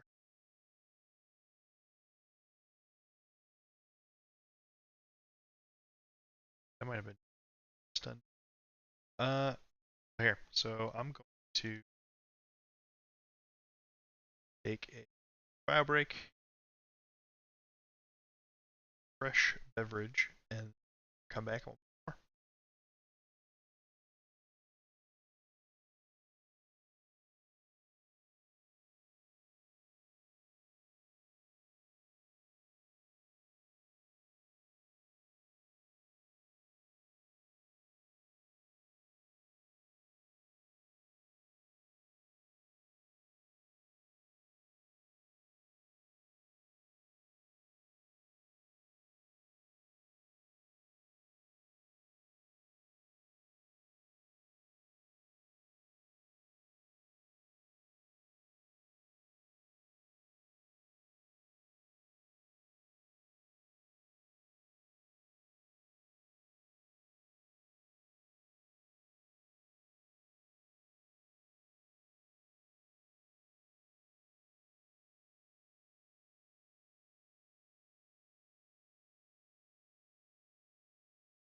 Damn, I've been on mute this whole time? Brutal. Whoops. Thought I unmuted both of them. My bad. It's okay. All you missed was me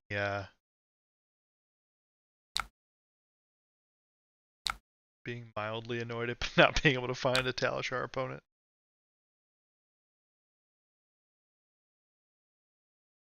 Alright. Close the chain. Get one rune chant. Creepers. Revel. Wraith.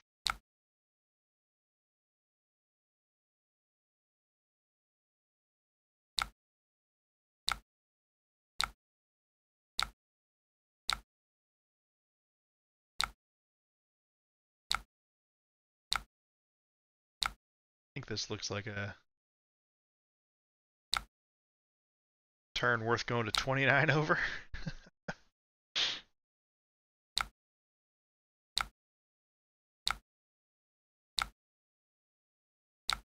Worth going 30 over. And if only we had a couple more good Shadow non-attacks, man. Even just one more. Second playset of Shadow Puppetry in the deck. Oh, in business. Okay, so this hand is terrible. Only gonna have one rune chant for the turn. So we are mode.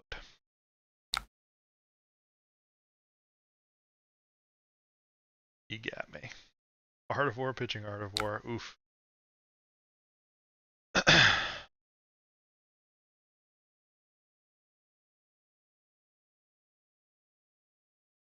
Almost surprised. I feel like if I was them, I would have pitched for some rune chants, Arsenal the other Art of War, and this turn's just a small output setup turn. Instead, they're down 2 Art of Wars. They're going to push damage.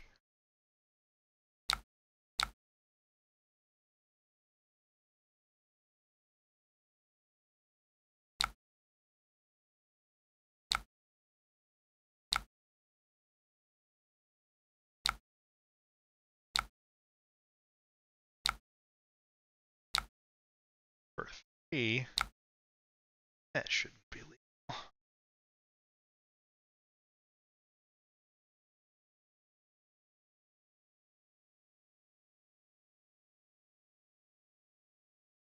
Blocked the second one.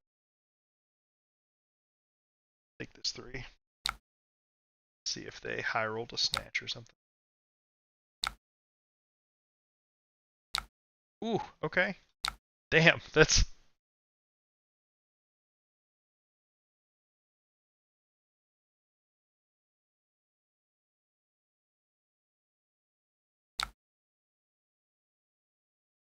Burst hurts.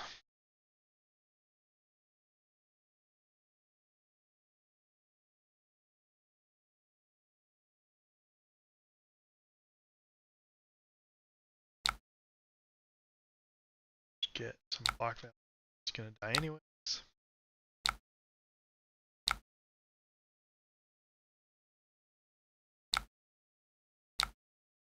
This is particularly brutal because they don't have AB. We're just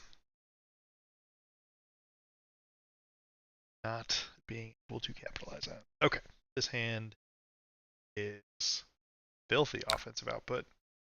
Banish feud turn.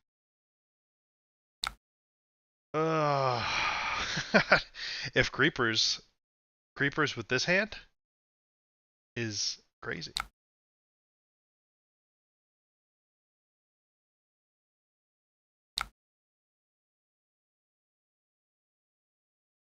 Okay, we take the first 2. Gets turned on. Funeral Moon's ripped to that. Bittering Thorns. Let's see.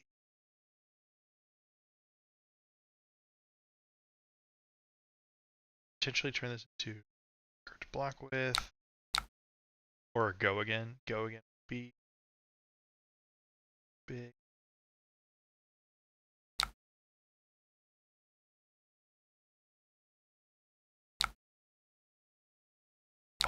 Oh, okay. Dope. We are double gating. It's going to happen.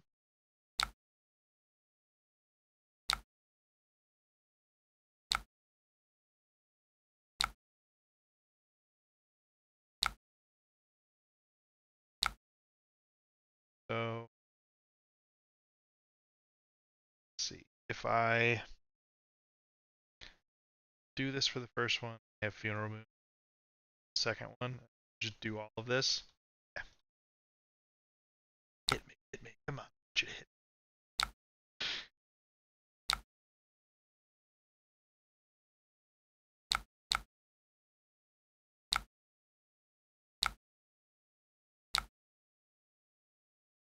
It's gonna be an easily 20 turn. See if it's actually worth going to 10 over. Yeah, no, I can definitely share the list.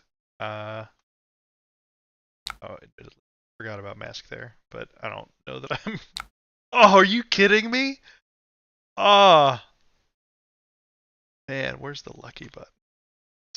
That's really good. Man, we're doing it. That is brutal. Nah, because if I had thought about the masking momentum, I would have thrown Beseech in front of the 2. But instead I took 2. But what I actually took was 8. Not ideal.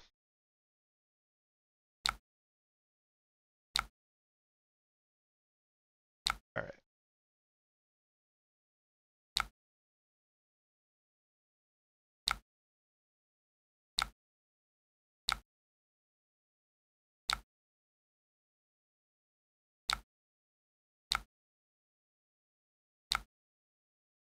Alright, bud. Got.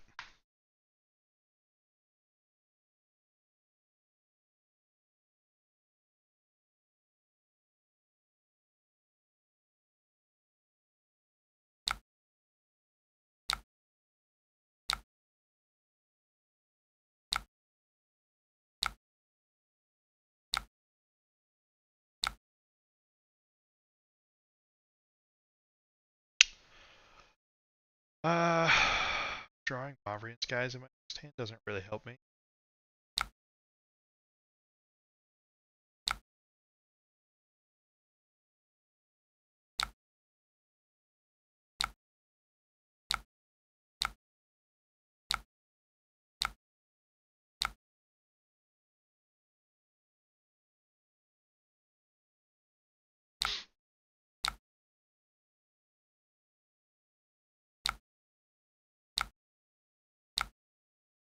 The fact that we're getting to do this turn, and we're going to end with Root Chance, is huge. Huge, huge, huge.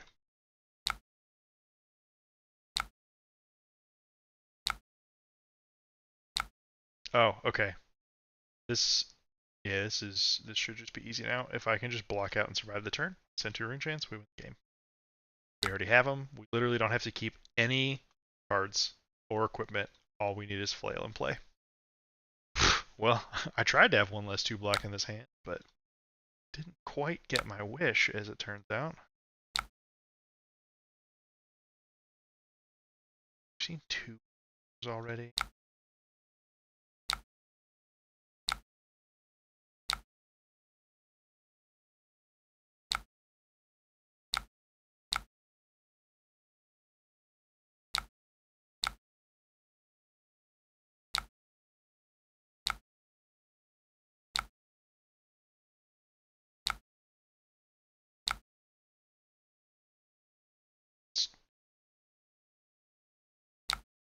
Two.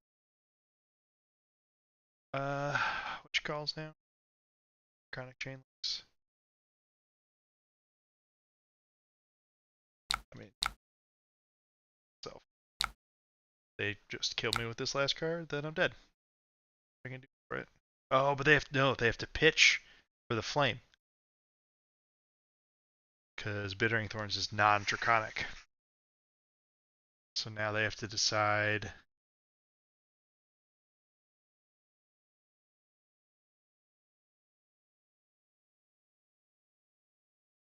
Yeah, no problem, Raphael.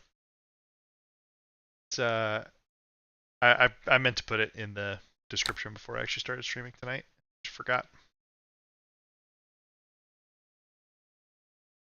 We're just stone dead to a 0 for 4. That is face up information. That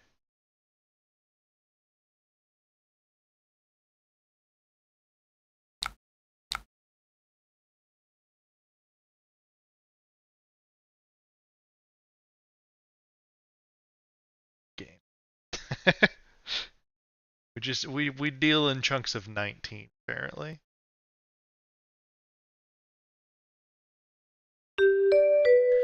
Go again.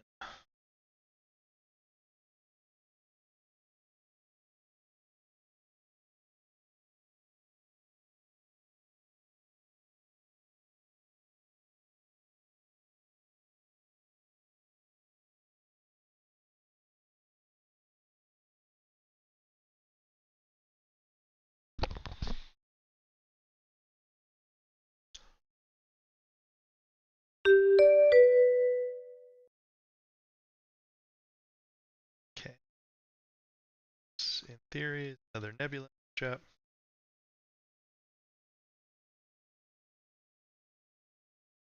Yeah, Mr. Bones. This list is actually kind of incorrect. Not incorrect. This was my this was my Eloquent Eulogy list, but we couldn't get open games to fire, so I swapped the eulogies for widespread destructions, and we're just playing it that way.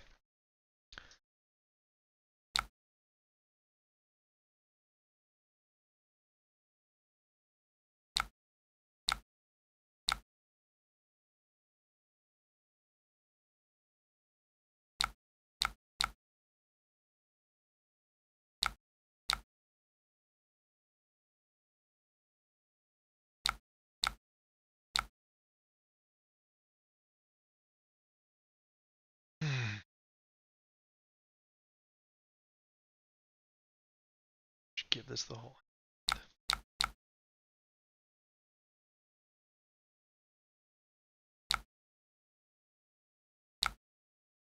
Sure.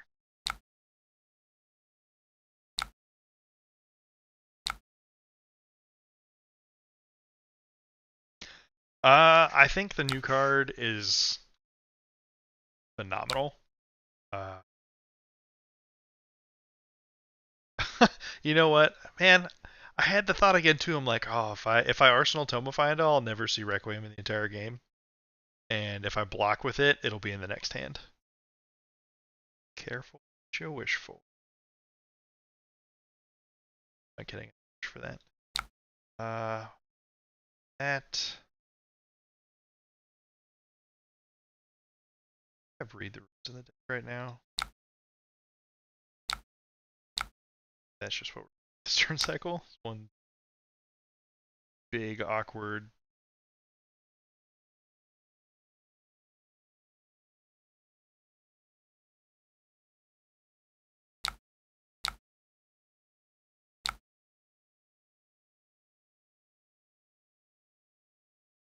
Giant setup turn.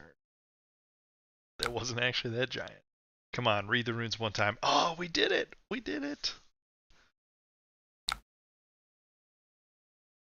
Some hefty value on this turn. So yeah, so the cool line here, Requiem, is we're gonna get to pretend that this read the runes is actually a Revelant blood.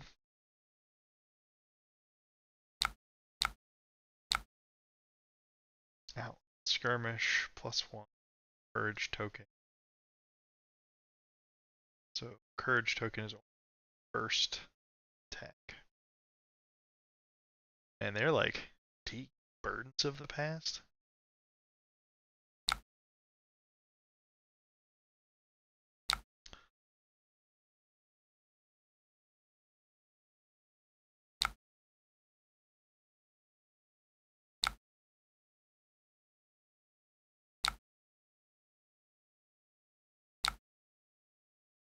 pretty.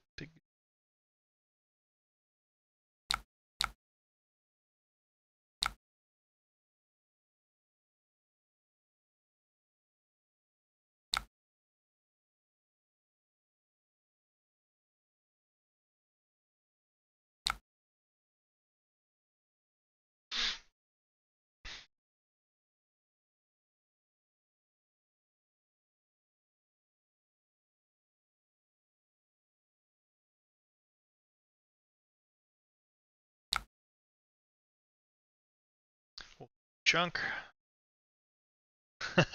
I would be very surprised if we see a Vynnset demi hero. I don't.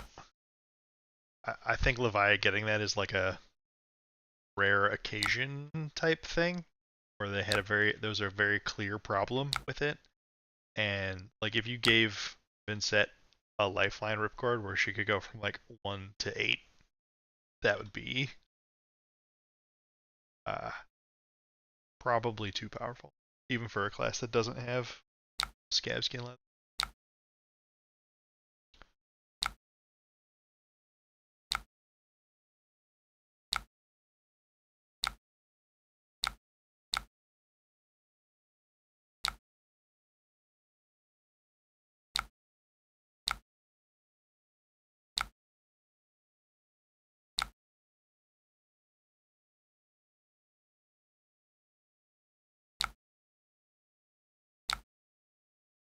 Yeah, honestly, so with the addition of Eloquent Eulogy, I think the thing the portion of the deck most in need of help is the available shadow non-attack action options. Uh, they're currently on the weaker end of the spectrum.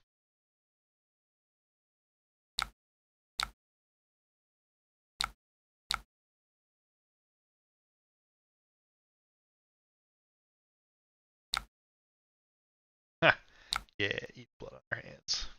Take those. Uh,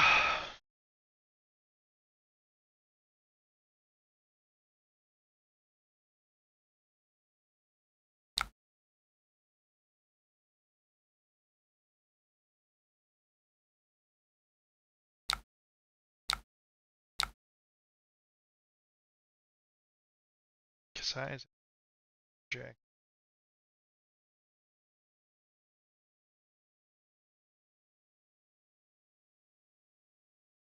Don't really want this widespread destruction this turn. And has a ton of potential to better. I guess that technically counts.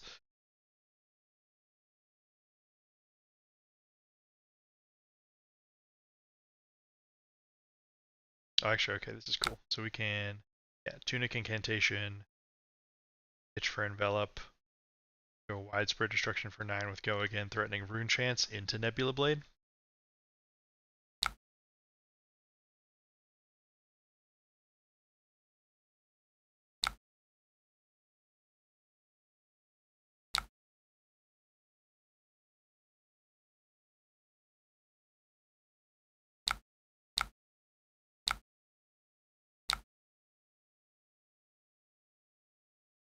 In the swing. Or nothing.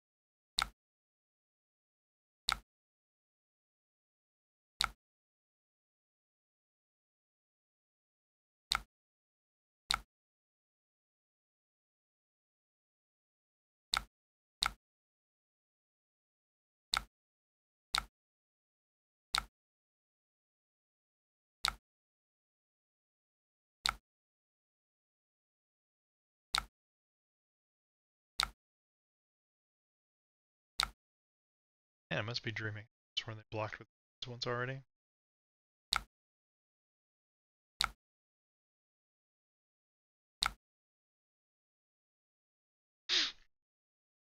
I'm sold. I'm completely hooked. Turns out this is just like having another Runegate attack. On board at all times.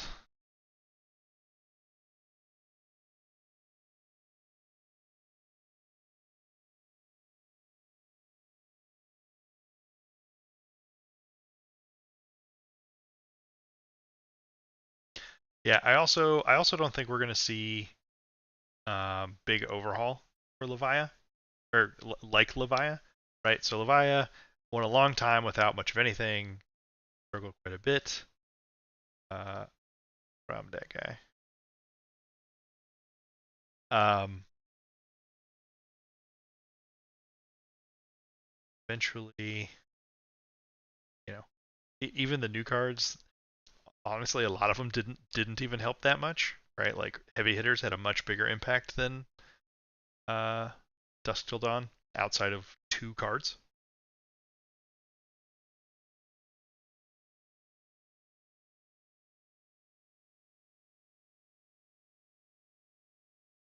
I don't think so. I think Vynnset as a hero, like the hero power that she brings to the table, is it is objectively strong. If your deck is built to properly take advantage of, you know, the blood debt mechanic, Vynnset literally just says you get one free point of value every turn. Occasionally, you have to pay life for your chant, but in the form of sitting on some blood debt. But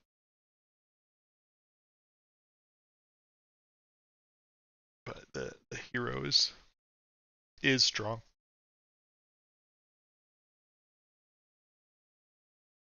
Right? Like think about it from the Victor standpoint. Victor, over the course of a long game, generates a certain amount of gold, right? If they win all their test of strengths and all their visit gold main estates, uh, give them give them gold. That's 6 cards just there. I think there's one more thing I'm blanking on. One more generating card that they play, but if they win all of those clashes and all of the cards that can create gold, they get to draw. Well, even let's just say if it's just those 6, they get to draw 6 extra cards over the course of the game. If they block for 3 and get 3 value out of each of those cards, that is 18 value, and you just get it passively, though, on a long enough timeline.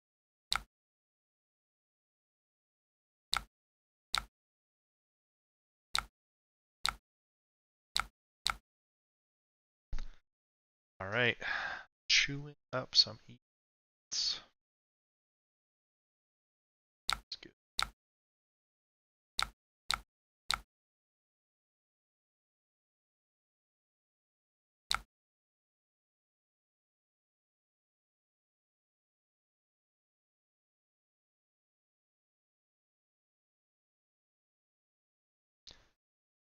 So we need to banish one of these mobs, guys. Play the resource use. So this guys is expendable.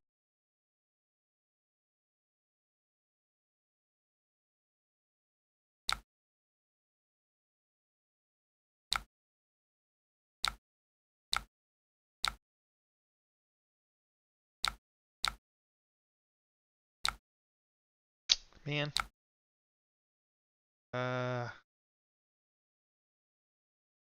Go again. Currently, at least.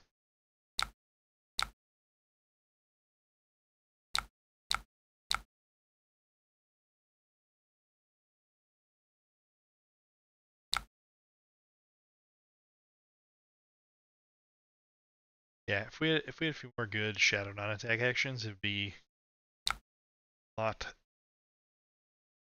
simpler to keep creepers around.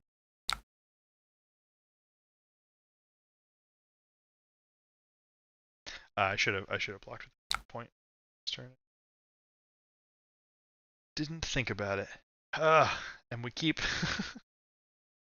All right, it's okay. Play Runeblade. This is what we signed up for. Figuratively.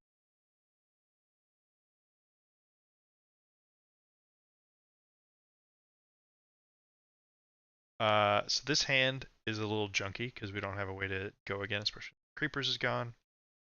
So this hand looks like a block 13, make a rune chant, and do more setup. Hope that our follow-up is very, very strong.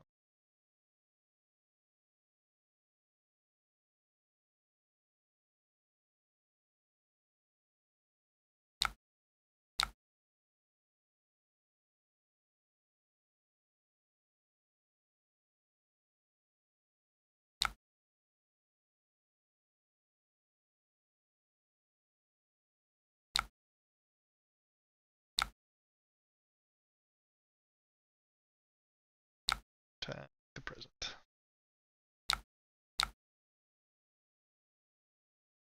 The reason for blocking that is it. Oh, never mind. Sorry. I saw the courage icon and I was thinking it was the versus effect, but just add a +1 versus or from.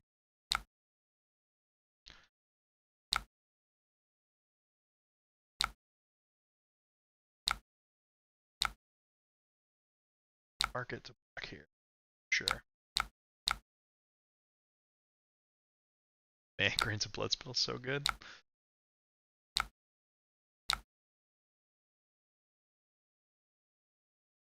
Oh, come on. Give me 2 non-attacks. This hand had a Shadow Puppetry instead of any one of these attacks. Business. Okay, red hit and run as the lead off. Us.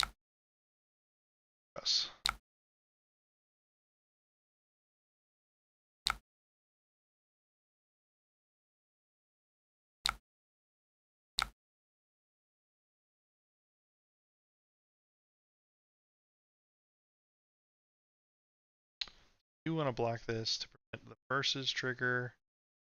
I think we're on a path to have a huge turn. So I think we just need to stay patient. If they can react over this, so be it. But we're at least making an effort to stop the versus value. 5. 5.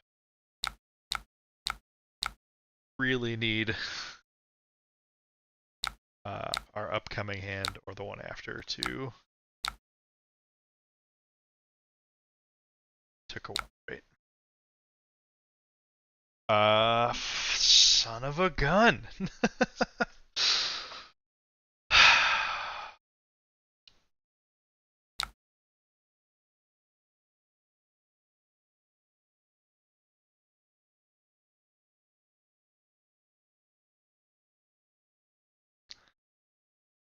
I can creepers, but only if I use stupid Shadow Verser and not Deathly Wail.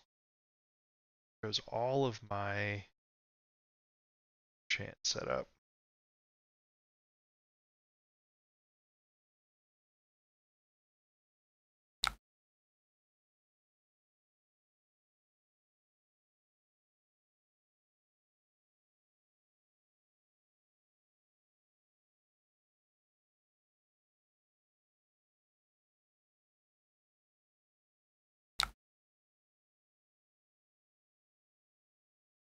Alright, well, sometimes the game decides for you.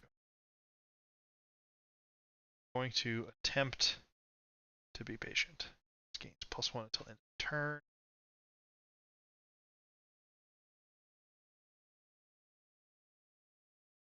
Not blocking, so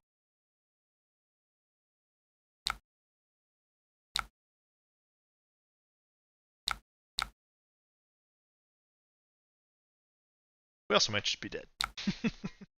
Very possible.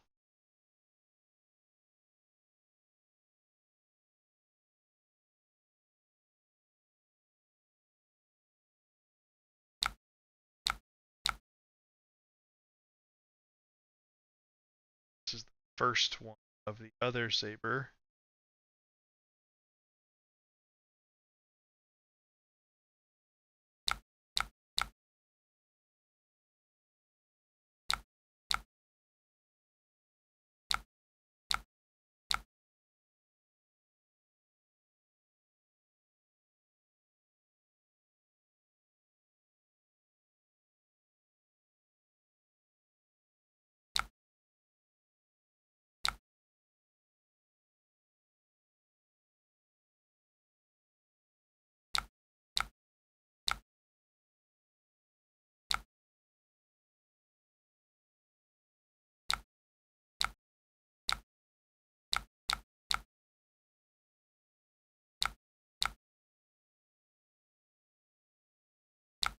Oh, you asshole.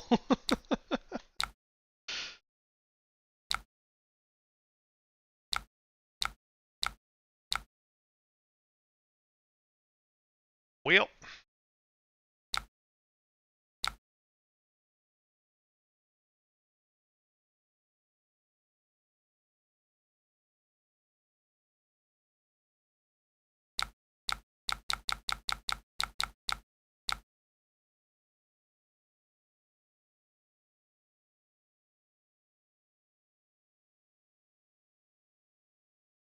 this is a game we could have won if a couple cards came differently. If we don't have to take a full stop setup turn after we had activated creepers for the first time, don't have a hand that's 4 attacks when we had just had a really good setup turn. Saw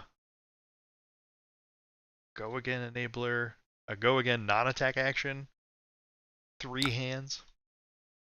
Guess we did have a hand that had to burn 2 of them, but yeah, not like this. This is key devastating.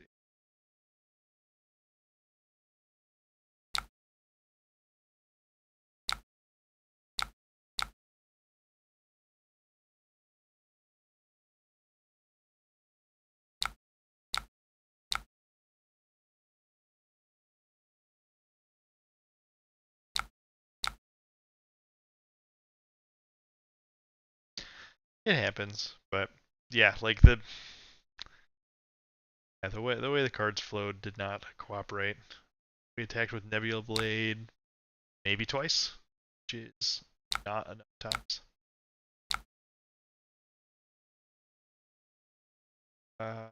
Sure. Dead to swing. So be it.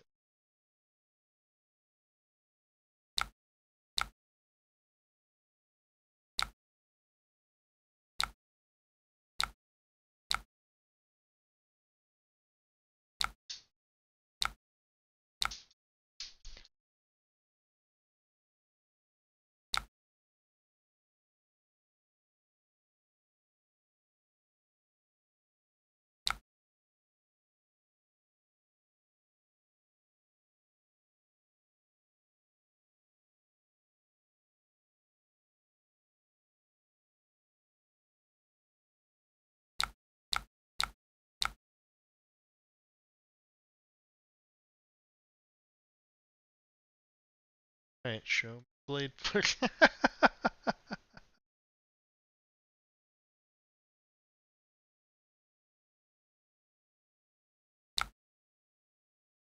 Oh, he did attack with his hands.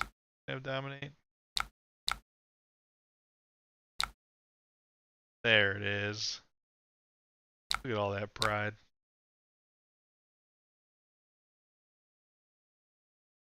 Shucks.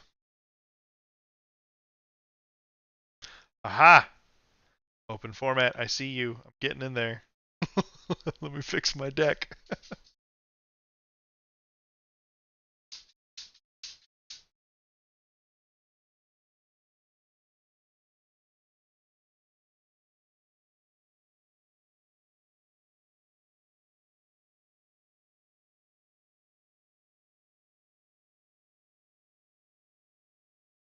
No!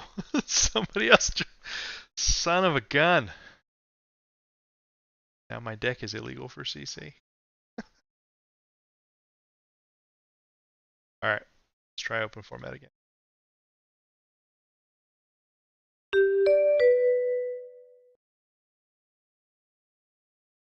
To eulogize people.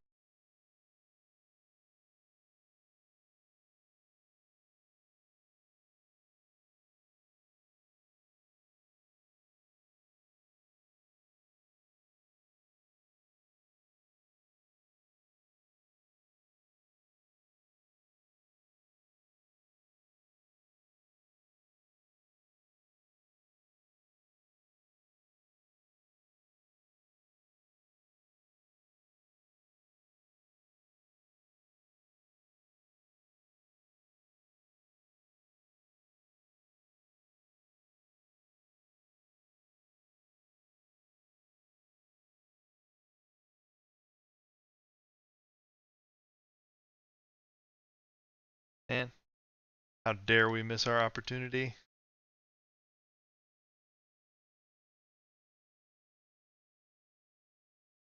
Alright, let this ride for a minute.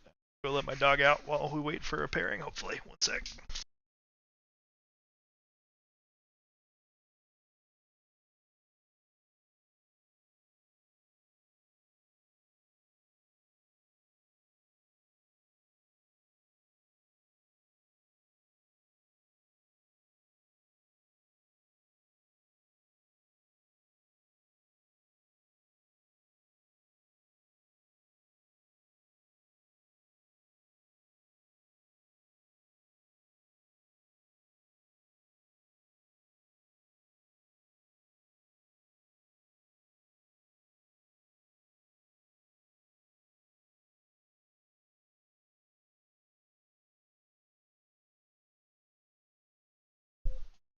Classic. Still nothing. All I do is eulogize.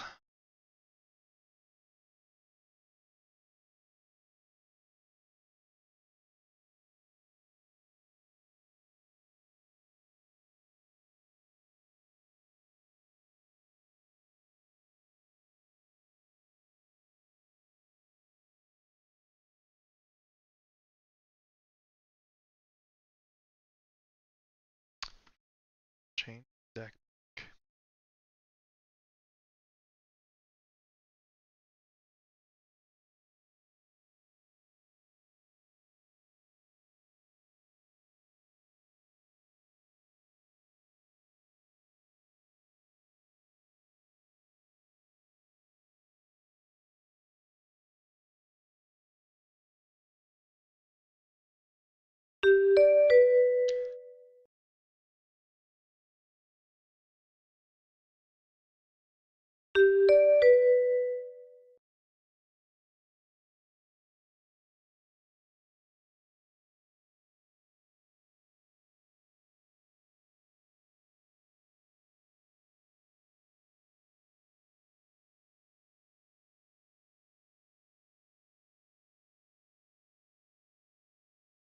Ah, shit. I forgot to put chains in.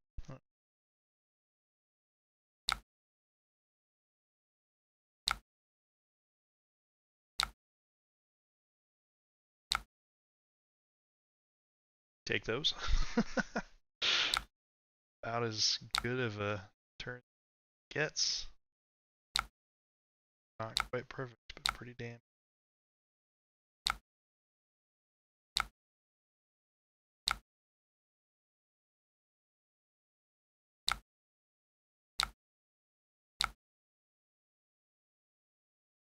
Excuse me? Being insulted.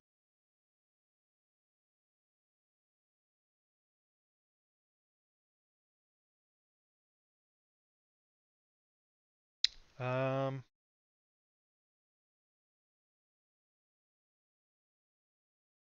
Shadow Poetry, Deathly Wail.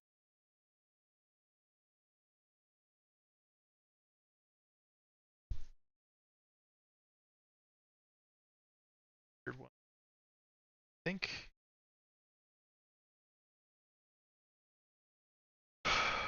Pitch doesn't.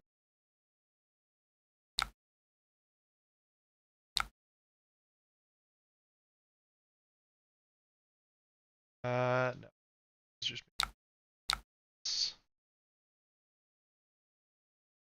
block Saint Bull. I was trying to see if there was a reasonable way where I could like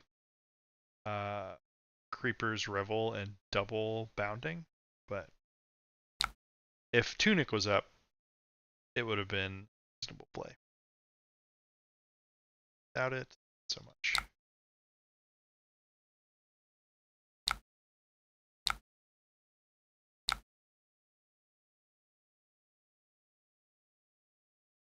So we're paying on Deathly Wail because we don't want to flail here.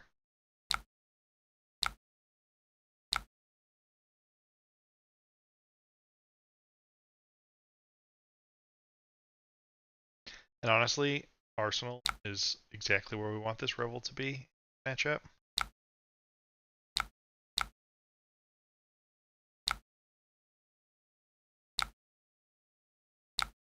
Because that can't Scowling Fleshbag.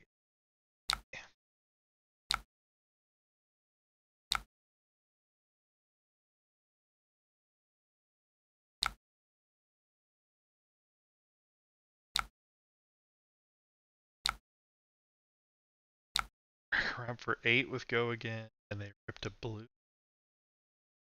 Okay.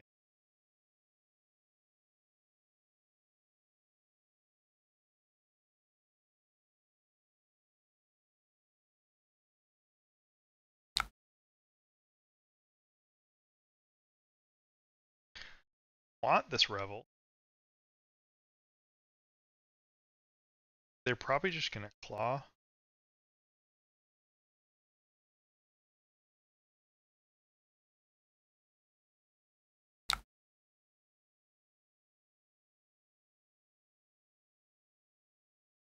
Probably.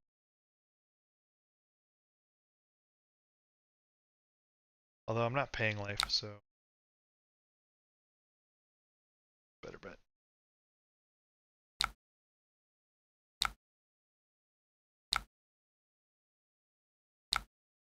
Oh, duh. What am I thinking? So I'm just gonna attack for 5.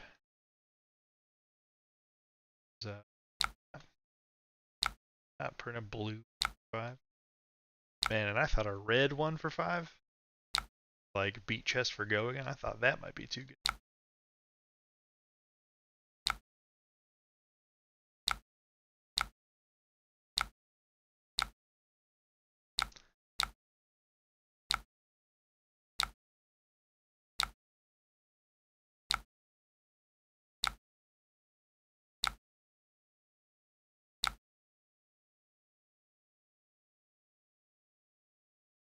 Okay. Hand. But it's not a hand that double gates well.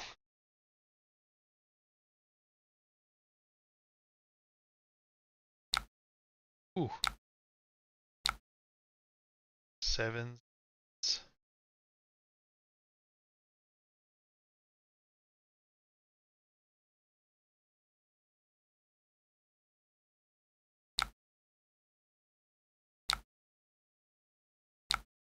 Jeez, that's actually it.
Yeah, our Revels have not been lining up.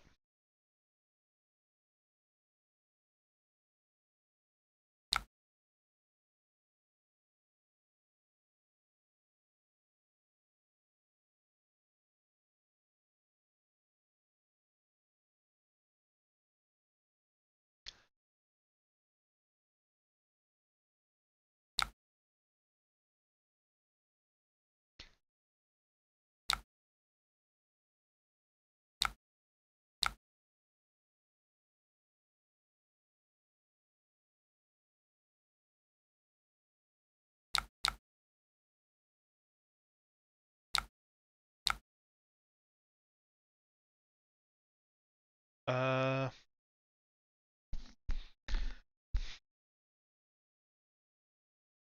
oh can't pay.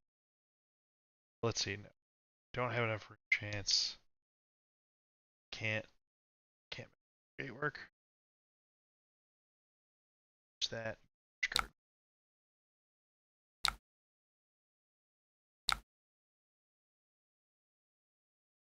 Whoa, touche.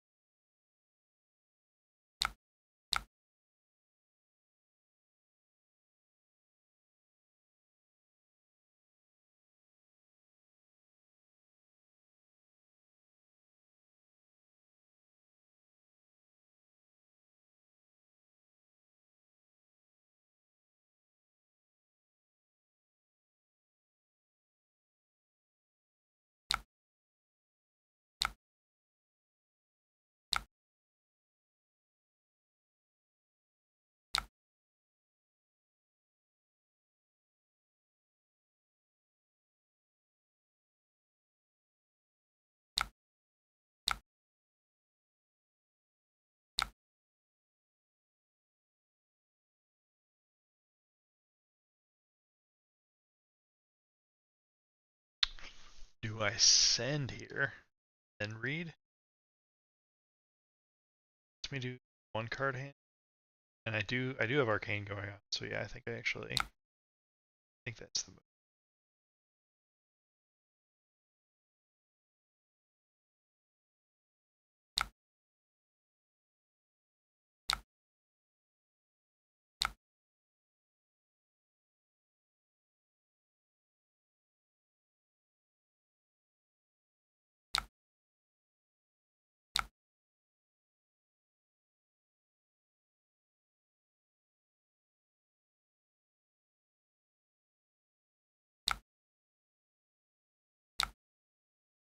Sure.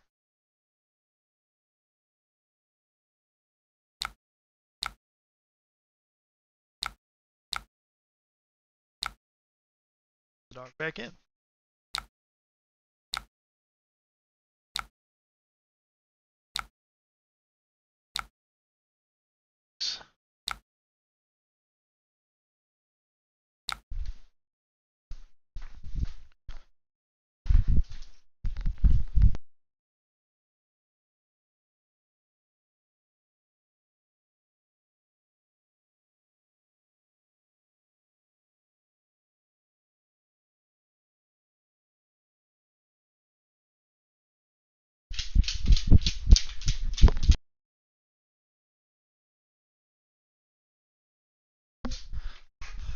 Okay.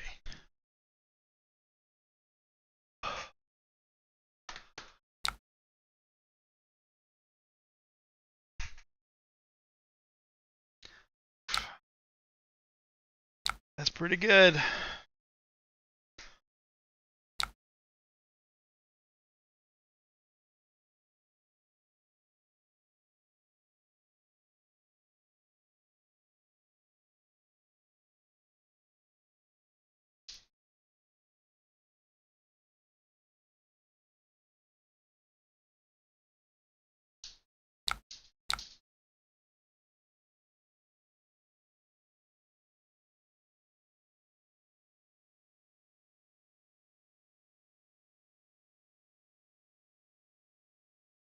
Good chance that we're just dead anyways. We'll see. Somehow something resembling that after this. That.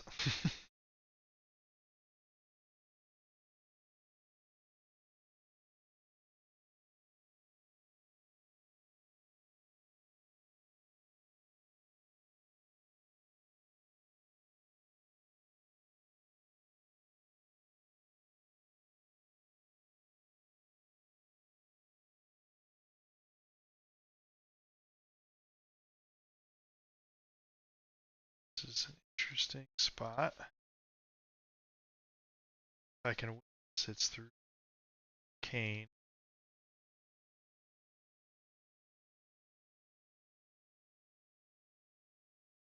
Block 3, go to 3.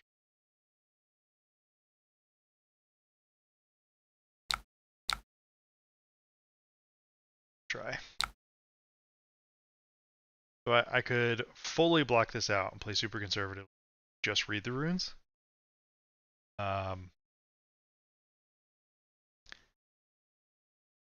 Deathly Wail is a real amount of pressure.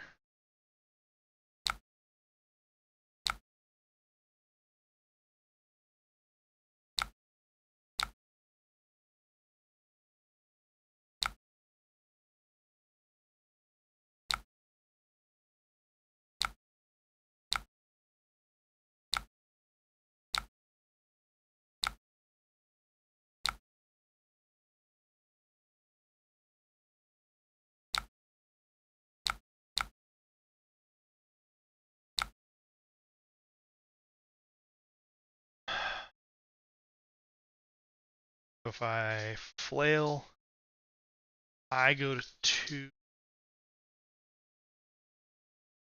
If I read the runes, I go up to 4 rune chance. If I flail, on 2 or 3.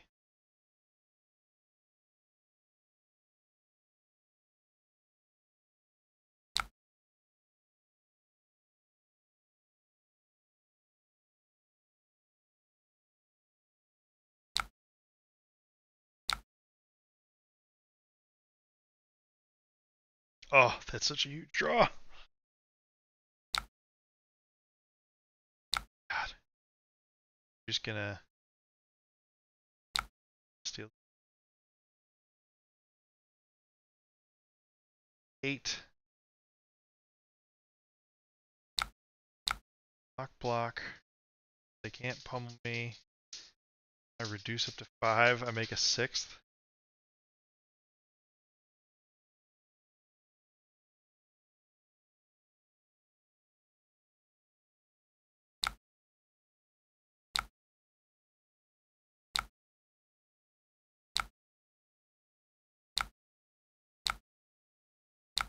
Sure looks like lethal to me.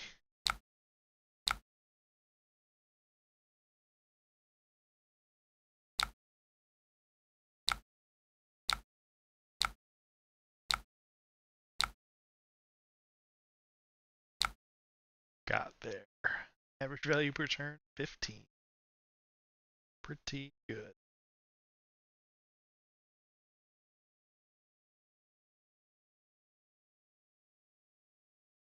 Alright. Gonna do a little bit of a shorter stream tonight, so I think that's gonna do it for me. Convert this and show it one more time.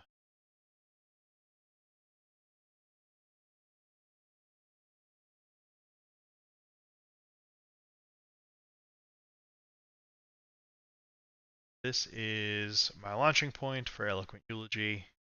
Back up to the 9 mobs, 9 whales. Eloquent Eulogy being hit 1 means Mob Skies has a real on hit sometimes now, which is cool. It also means that naked creepers with Envelop can like be an 8-point play. Hey, yeah, no, thanks for hopping in and watching. There's cool stuff going on. It's only going to get cooler when we can actually queue and practice with this card. It's going to be real strong. Makes me sad that I can't have this and play it on Sunday to ProQuest. So, but probably can't go to Amsterdam regardless. So, yeah. Cool. Well, thanks everyone for chilling out. Sorry this was a bit bumpier of a stream than usual. A little less action, a lot more punting than usual. But yeah, as always, thanks for hanging out. I'll catch you next time in the Demonastery Dojo. See ya.